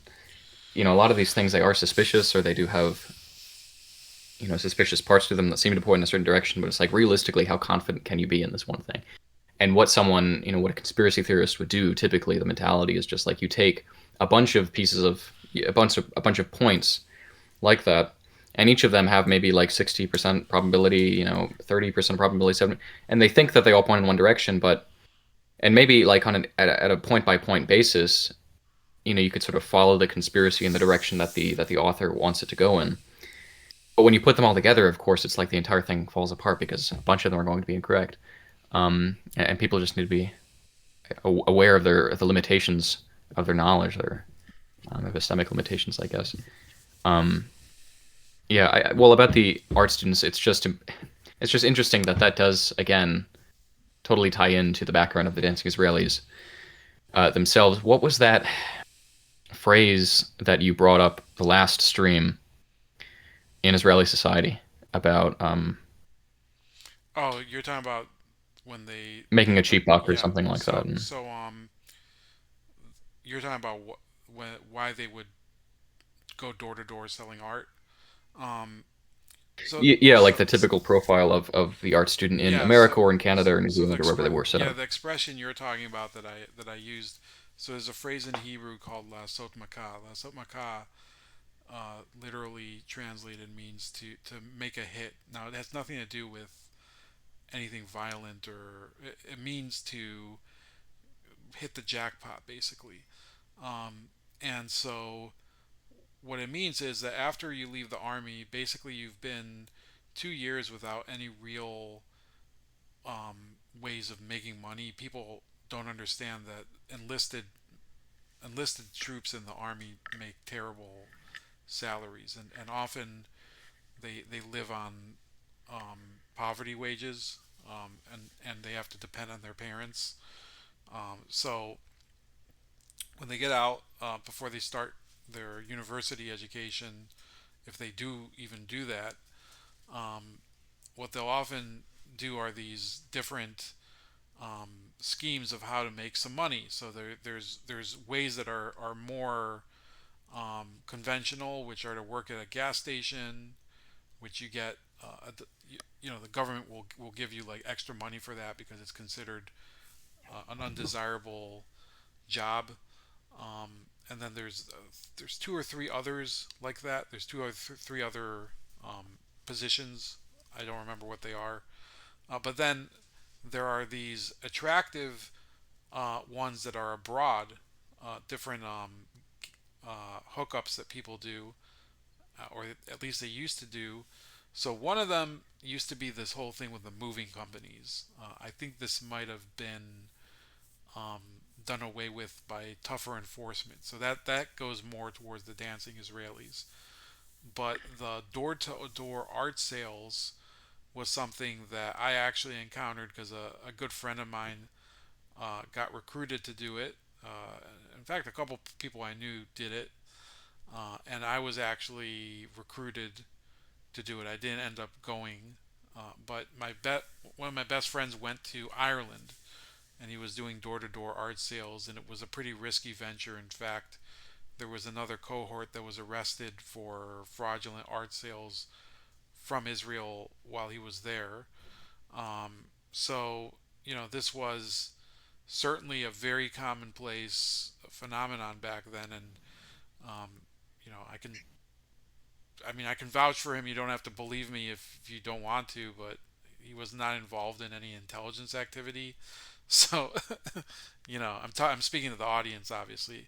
Um, it's kind of ridiculous if you're thinking about it. A door to door salesperson, I think, does attract attention, and in my neighborhood we have them all the time, and people just try to avoid them. Usually they're trying to sell Yeah. internet or cable, so I think people sometimes just have to employ their common sense, and it doesn't sound as nefarious as it does when it is Hmm. presented to you by somebody like Dawson, or on Fox News like it was back in 2001. Um, Yeah. Well, what is yeah. I mean, what I guess is important is that kind of established phenomenon is what connects the art students and the dancing Israelis. I think it is this yeah. tendency of Israelis. Is it true that after your service you also receive like a military stipend? Um, I think 5 years after so you don't get a stipend, but 5 years after you serve, there's basically this. It's called in Hebrew. It's called a manak, which translates to deposit. So there's a deposit Hmm. that gets released for you after 5 years. So it's like 25,000 shekel, or it was 25,000 when I was in the military. So Okay. that back then was like $6,500. So it's not like it's less than the 7K that they say you get now. Um, but anyway, Yeah. Yeah. it was it's not really something after 5 years. Okay, so you get $6,500. Great, you might have. you might already be making significant amounts of money anyway, because you might, like, there is a, Yeah. So Israel is, clearly not enough. yeah, Israel as a society, I think people don't understand that it is a little stratified. So you do have the success stories in the tech companies and other businesses, hydroponics and agriculture, and some very prominent manufacturing companies like Iscar. But Sure. there are a lot of parts of the country that are kind of dirt poor. And I'm not. I'm talking about both Arab and Jewish, and it's people. I'm not saying this because I want you to fall in love with the country, but if you would go there, you'd realize that. And I'm not talking about like a guided tour. If you would just walk around a town like Ramla, or um, another. I used to live in Akko, for example, which is in the far north. The place is kind of a dump in some areas, and it's not to say that this means you should love the country and forgive its government, but maybe people are just engaging with the topic out of you know this image that's been drawn in their head. I know. I mean, Dawson has lived his entire career in East Asia. I'm sure that he finds it amusing what Americans think about South Korea and Japan. But he applies all these stigmas to Israel about the pedophiles and what else does he say? Gratuitous killing of children and things like that. Um, he really is a pretty ignorant person when it comes to the country and what's actually going on there. And I, Yeah, you can't expect much. He's a barely literate person. He can you could just anyone who just takes a cursory look at his Twitter will realize that instantly. He can't very low verbal intelligence, just low intelligence in general. It's yeah, he's not going to be a reliable source of getting a realistic picture of a country. Of course, I just want to know. Could you tell me a little bit about the concept of like the friar in Israeli society? Is that kind of overblown, or what's that about? I don't know if it's a big Someone who's concept. totally It's just diaspora, it's just like an me. I just read an article or two about it, but so it's I don't know if it's like that big of a concept. It's just this idea that um, so in Israel there's this whole notion that in order to get ahead, you should try to if you know the right people, you can avoid trouble and not get screwed. And the people who get screwed um, are these losers. A friar. I think means sucker. So there's this whole thing where I don't know if we're talking about the same thing, honestly. So maybe you'll have to share with me what you're talking about offline. But a friar is like a person who volunteers and always gets screwed. So there's this whole notion that people who do reserve service are friars, and people, people who did non-combat service will laugh at the combat people as being friars because they're risking themselves. So understand this. This whole trope where people think of Israelis as being these militant Zionists who are just marching around with shovels and bashing the heads of people. So again, this is one sector of Israeli society. There's a lot of people who are, they're perfectly fine spending their entire military service on behind a desk and smoking and stuff like that. It's really just like people think about Russia. They think Russia is full of like these KGB agents that just knock on doors and beat the shit out of people and drag them away and kill them. And it's just, if you visit Russia, there's probably like you know as many of people like that as there are. There's probably 90 old dudes that are sitting on a park bench and getting drunk in the middle of the day because it's I think it's inappropriate, just like it's inappropriate to think of every Arab in the world as being a 9/11 hijacker. Okay, I think it's inappropriate to think of every Israeli as being like Benjamin Netanyahu. I think it's that is every American like Johnny Knoxville.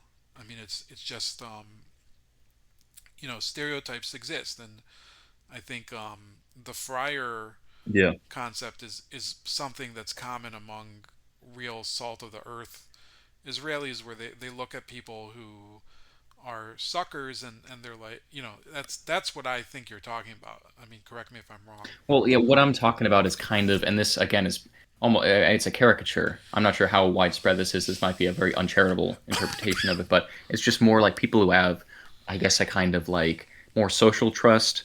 Someone who would, I don't know, like you know how in Japan people talk about how they're like stores where you go in and you sort of put in Germany they have this too. You know, put down the cash and like they're not operated by anyone or certain times where there's no staff in it. You just like take what you need and you put the cash where it goes. That can't happen in a very low trust community. People who have a kind of like um, that kind of trusting nature or a kind of like ethical generosity or something. People who aren't solely looking out for their self interest are considered suckers. Are considered people who are falling Yeah, behind. yeah, that's probably Um, accurate. Is that That's yeah? true. Because Yes. of course that's something that everyone needs a little of, but overall it's something that would Yeah, isn't there's this element. too So ethical. I guess you would want people to be a little more generous. You would want people to be looking out for others as well, rather than just brutally and ruthlessly pursuing their own objectives. You know what I'm saying? yeah, so you're talking about like the pushy personalities that The pushy that Israeli yeah, stereotype. Yeah. that's 100% an issue that I think is probably, I Well, mean, so it's there's an probably element more of that. true It's than some it's more true than it's not true, because more true. Well, yeah, like yeah, I and remember my aunt told me a story. My aunt who's Israeli, so she's told me a story of, I think, waiting in the airport in Athens, and there was a guy who kept, they were in line for something, and maybe it was like mhm, I don't remember what it was, but it doesn't matter. So there was a guy who kept coming in and out of line, and cutting and everything, and bringing food to the other people that were waiting in line with him, and the others were like grumbling about it, and eventually she heard the guy speak Hebrew or something. She's like, "Oh, of course it will be one of us." Like that's So yeah, unfortunately, like I think a lot of Israelis are aware of that. It's not to say it's 100% of the country is like that, but it's like so common that it's the same idea as the ugly American or ugly German tourist that you see. I don't know if you ever saw that German safari tourist who wouldn't stop talking oh, while they were, there was a whole group of people waiting to see, I think, I don't remember if it was cheetahs or some other big cat, and he wouldn't shut up, and he just kept talking and talking into his camera, and the tour guide just lost his temper and abandoned the group because this one. So it's one of these. It's both a yeah. tourism trope, and it's also like a truism in Israeli society. Would you If you do would you something, characterize? go ahead. Go ahead. No, you. Would you characterize Israeli society? There might be a slight delay between us. Would you characterize Israeli society then as like low trust? If you're familiar with that kind of Yeah, categorization. I'd probably like the majority of the country is low trust. I mean, there are people who grow Okay. up in some of the smaller kibbutzes or like more insular Yeah, for sure. communities. So just like we have small town U.S. Yeah, I yeah, work in a small town. I live in a suburb. So the small town seems a little bit like, I mean, it's not really as high trust as you know you would see in some of those older shows like Beverly Hillbillies, but same idea in Israel. Um, my aunt, a different aunt, not the one I was just talking about, but she lives on a kibbutz and they have a motor pool, and so the kibbutz trusts its members to responsibly use the cars and take them on their trips and whatever.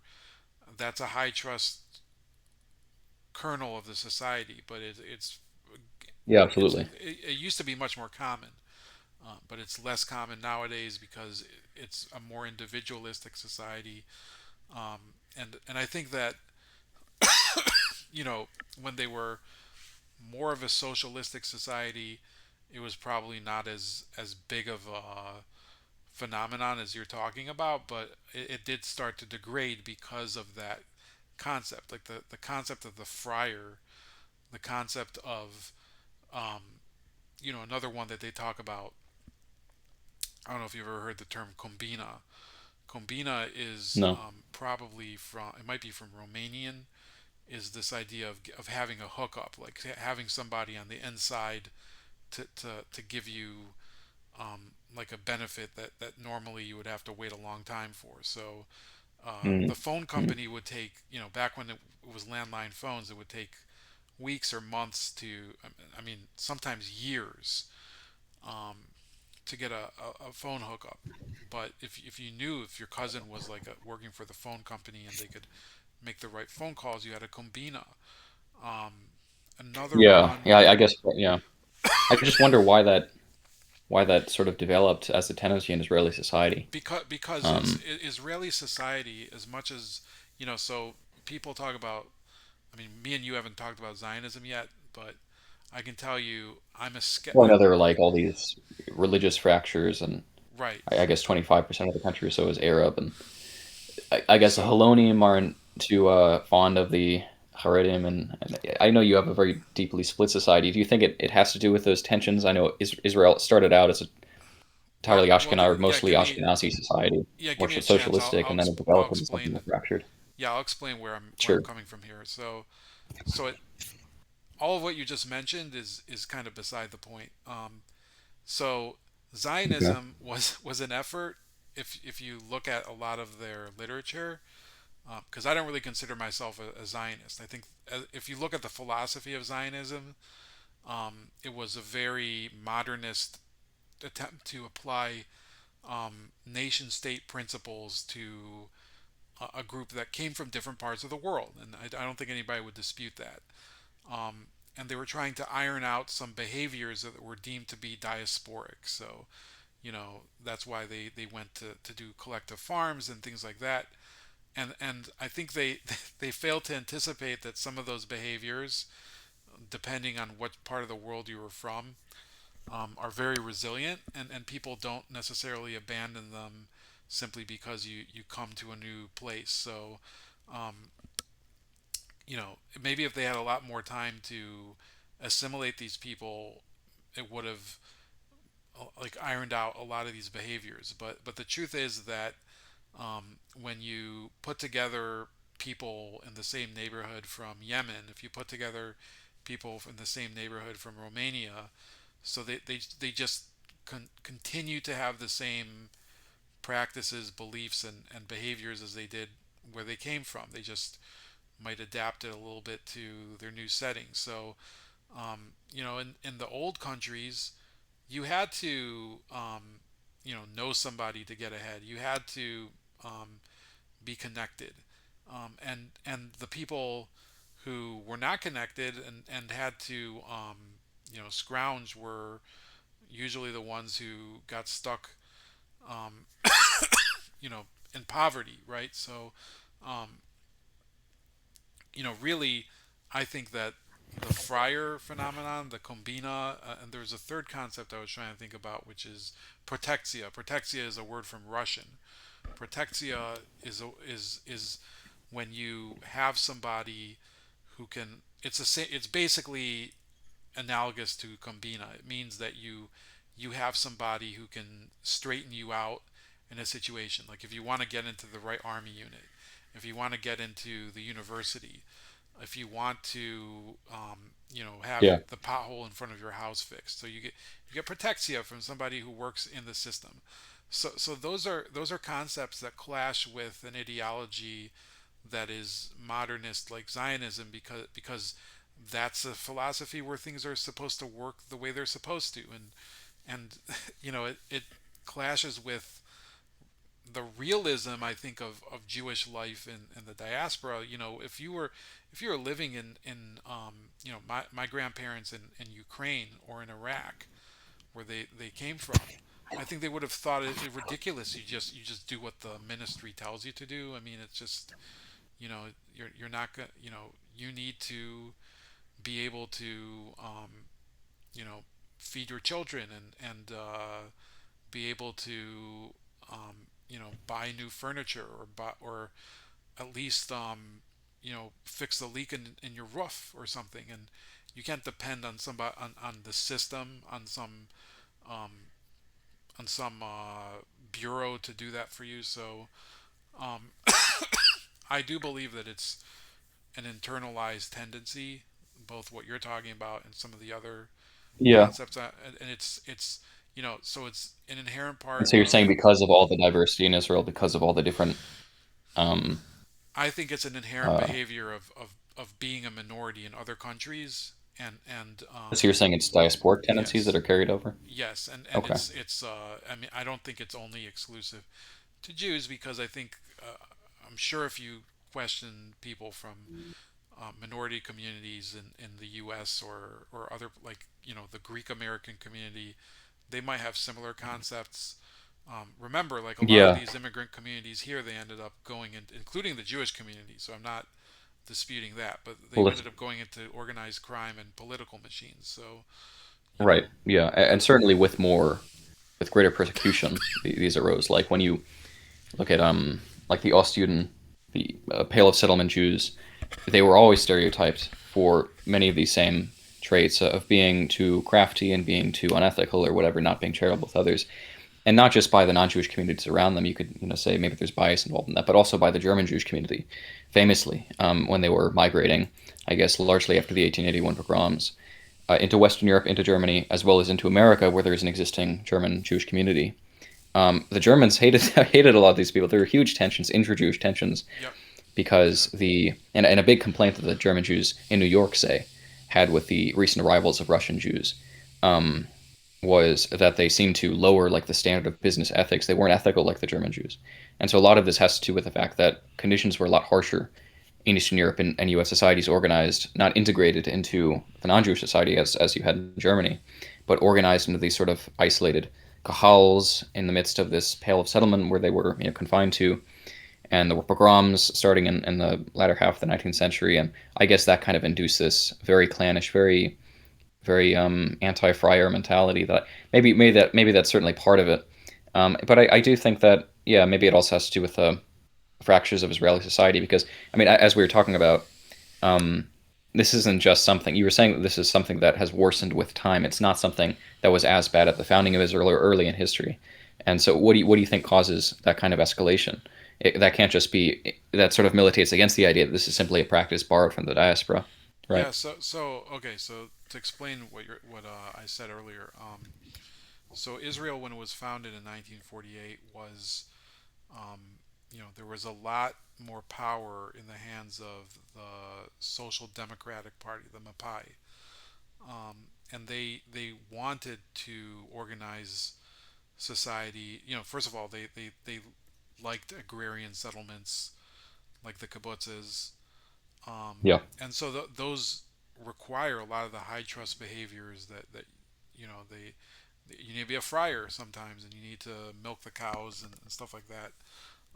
And so those still exist in Israel, but they fell apart as a big institution, um, especially in the late 70s and early 80s. So that's a little covered aspect of Israeli society where socialism,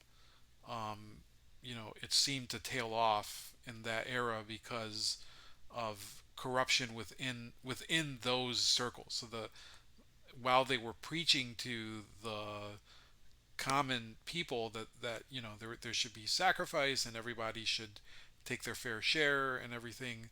So some of these people were playing fast and loose with their entrusted roles. I'm saying like senior people. Um, when I was in Israel, I was in a program. It was an educational program before the army, and one of the counselors there came from a kibbutz called Farod. I'll try to look it up and send you the the the kibbutz profile, yeah, but I don't know if the whole story's been really documented. He said that the kibbutz was part of a larger, so that there's a kibbutz association. It's like a federation of kibbutzes, and there's I think there's three of them. So the largest one is called the United Kibbutz Movement. The second largest one is the National Kibbutz.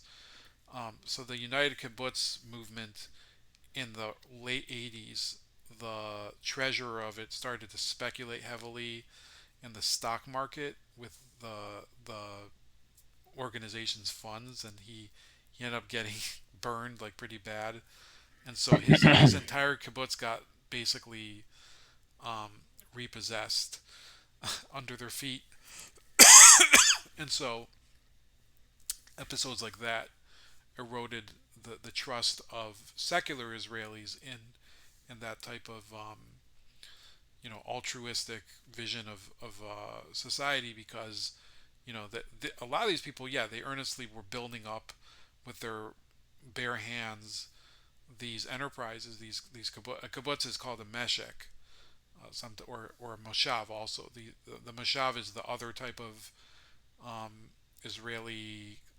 Those are farm co-ops. They're not communal, but they pool together and sell their crops together. Um, so there was this big downturn in those concepts because of those types of managerial behaviors, which betrayed the average person. So yeah, people started to say, well, why should I put my trust in these people? They're going to scam me. So you did have a lurch towards more individualistic behavior, um, like in more liberal societies, the liberal in the economic sense. So people were talking about launching their own businesses and striking out on their own and moving off of the kibbutz, and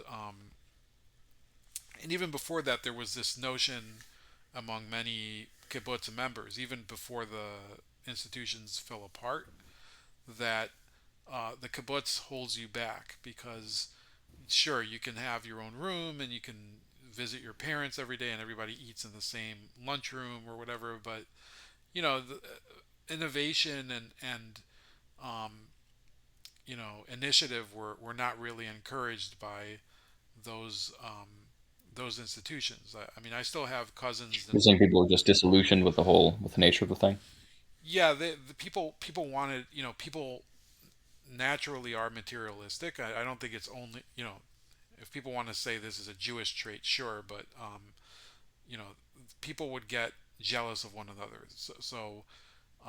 I actually visited a kibbutz once that everything was basically all the property was distributed by the kibbutz, all the different appliances. So if people so people wouldn't have individual washer dryers, they would have to go to the laundromat, and the kibbutz would wash their stuff, and that's fine. But what about having a TV?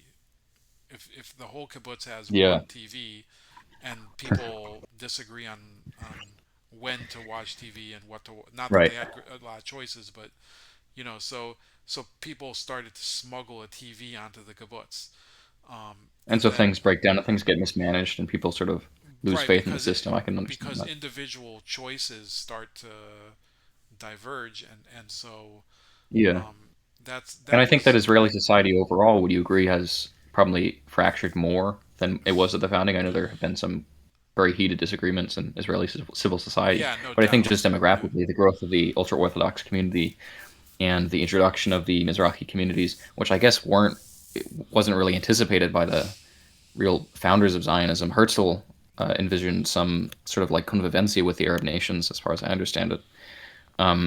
I don't think he ever expected like 700, 800,000 Mizrahi Jews flooding into Israel and then having to be integrated. yeah. So I think that I don't probably think he also did. Yeah, contributes to this mentality. yeah. I think he was a little early for. I think he died way before. 1904. Yeah. So with the influx of the different waves of immigrants. So for example, um, like I mentioned, one side of my family came from Ukraine, the other side from Iraq. Each wave had to deal with its own set of challenges, but Mm. the ones that really changed the most in terms of Israeli society. So sure, there was the Moroccan Aliyah, that was a big um, change because they were not they were not easily absorbed. Um, you know, the Oriental Jews tend to be more religious, and then Yeah. The Russian immigration throughout the 70s, Right. 80s, and especially the 90s totally changed the complexion of Israel. So until the 90s, by the way, um, it was uncommon to see Russian language press and storefronts in Israel. But that influx of people was different because the people who came up until the dissolution of the Soviet Union often were people who were ideologically predisposed to be Zionist, and they had suffered for that in the Soviet Union, and they wanted to leave in order to you know live out Yeah. Yeah. Sure. live the way that they wanted to live. But the ones who came afterward were you know in some sense compelled to do so due to the chaos of Russia after the fall of the Union. So they didn't necessarily have Yeah. like a deep attachment.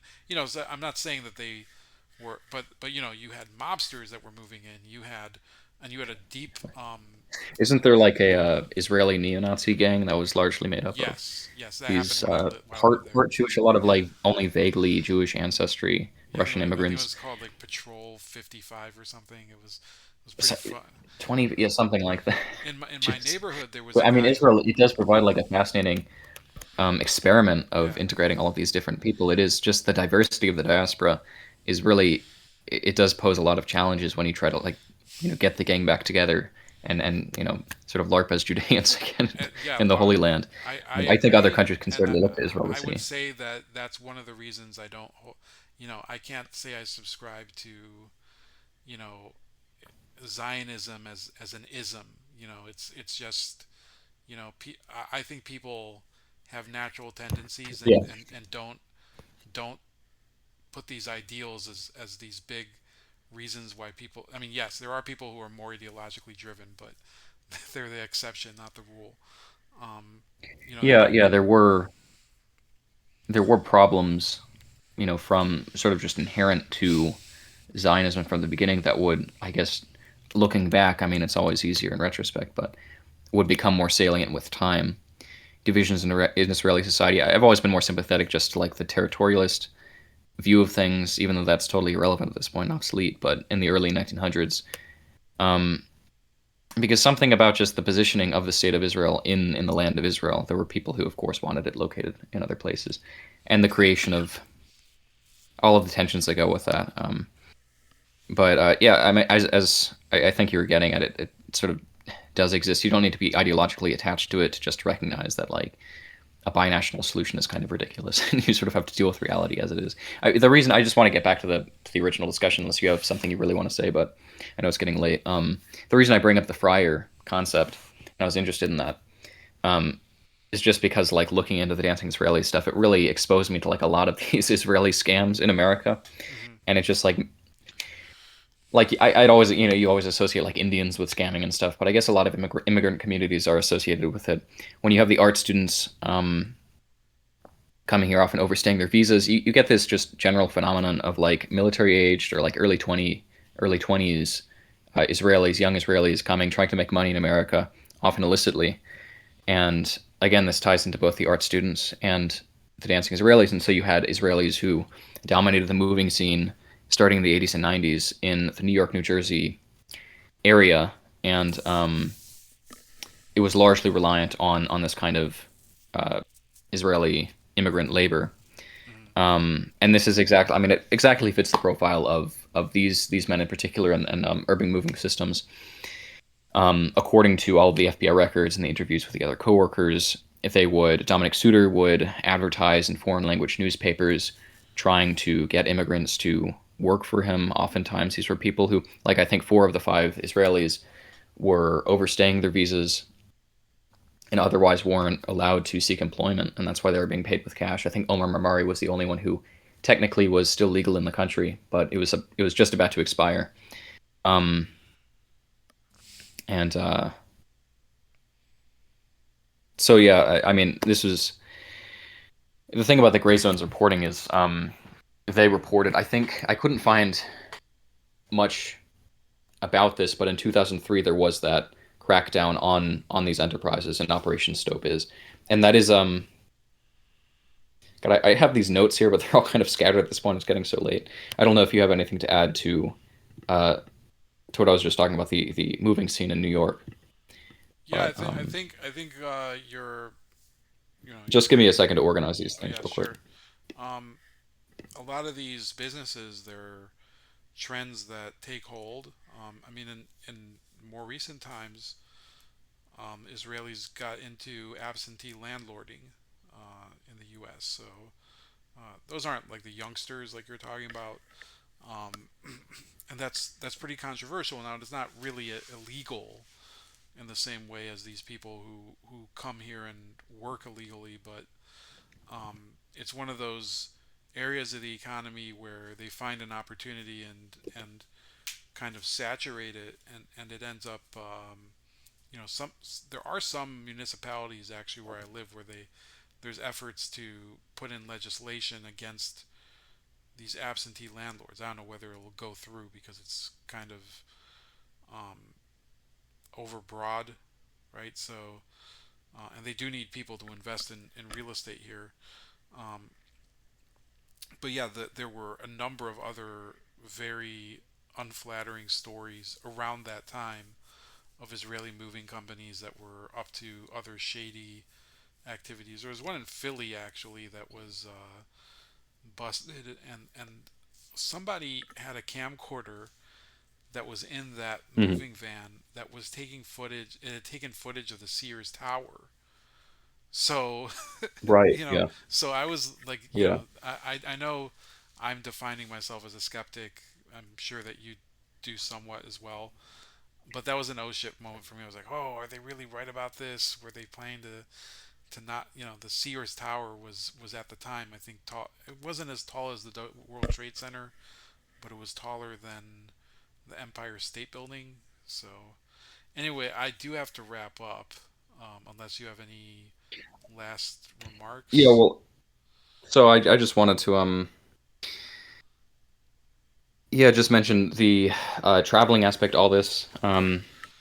Yeah, I mean, a lot of Israelis also. It's not just they're not coming here to make money entirely, but also a lot of them just travel around the world. Apparently, that's a thing. There's been a lot of reporting on that that I go through in the article, and it's worth noting that like four of the five men indicated that they had traveling plans in other countries, and a lot of the coworkers, again, these Dominics that are employed, a lot of people, not just Jews, not just Israelis, a lot of Hungarians, a lot of Georgians, and a number of them are quoted in the files as saying that um, the intentions of these men was just to like come here to make up a lot of to scrape together a lot of funds to fund their trips to. I think someone was going to India. Uh huh. I think Oded Elner was planning on going to Australia.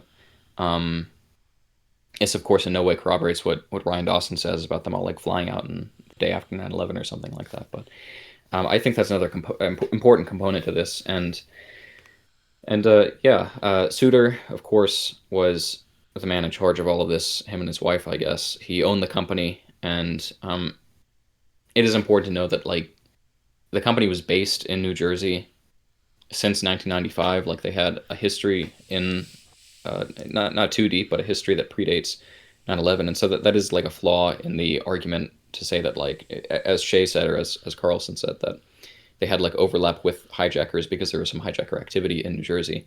They were clearly there first, and they would employ illegal labor. They also quite relevantly were just like again scamming all their clients, which was a big issue in the Israeli side of the moving industry at the time, where they would just cite a certain rate to their clients and then arbitrarily increase price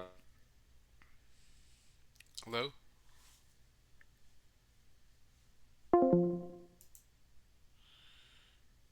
Mayor, I or think something to that effect. Um, and so again, all of these were cracked down on in Operation Stovis, and I think that was, as I understand, like fatal to the Israeli presence in the moving industry. Um, I think you said that that's not quite a thing anymore.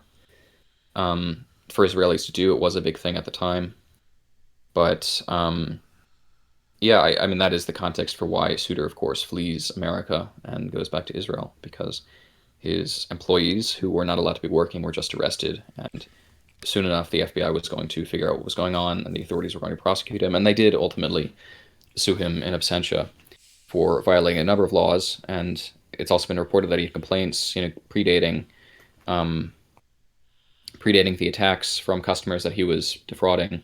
Um, it was quite messed up stuff, quite messed up stuff. But um, again, this is like a big part of the context here that explains sort of the background of these men and a lot of the details that in other, if you don't know the context, seem quite suspicious, seem quite damning, but have quite reasonable explanations behind them, I guess. And yeah, I guess that's all I wanted to say. Everything's basically in the article. It is kind of late, so we could wrap up. Yeah, I think what I want to do. I know. I mean, I don't think we can do this every week, but I do think Okay. I want to do more of these. And so the dancing Israelis is one topic that we have covered, and we haven't even gone through everything today. But there's a lot of these myths that have been propagated online that people take it for granted that somebody listened to Ryan Dawson and they got all the details, and they don't look at the source material. And so, both of us have looked at the FBI file. We've read a lot of the early media reports. We've watched some of these documentaries, including Ryan Dawson's. And, so I believe we're doing the hard work that needs to be done to bring the truth to light. And the truth actually is a lot less interesting sometimes than it's portrayed by these people who I think are demagogues. So until next time, we'll talk again offline. We don't necessarily have to just talk on these videos, but um, Mhm. I salute what you're doing, and I hope that you're putting together an article about the fryer because it would be pretty entertaining to read. But if not, I hope you're writing something else new. And if you want to preview anything, go right ahead before I close.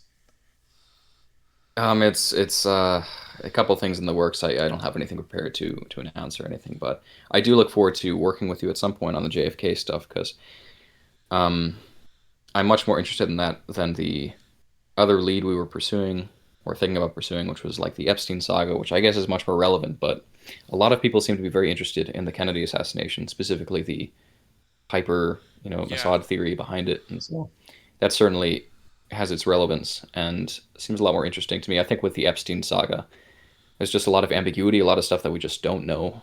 A lot less time has passed between Epstein killing himself in the cell in 2019 or whatever happened, and Kennedy getting assassinated in '63. And so, yeah, digging through Piper's tomes, can't wait for that. yeah, I hope to do that with you too. And the whole Jeffrey Epstein thing. I think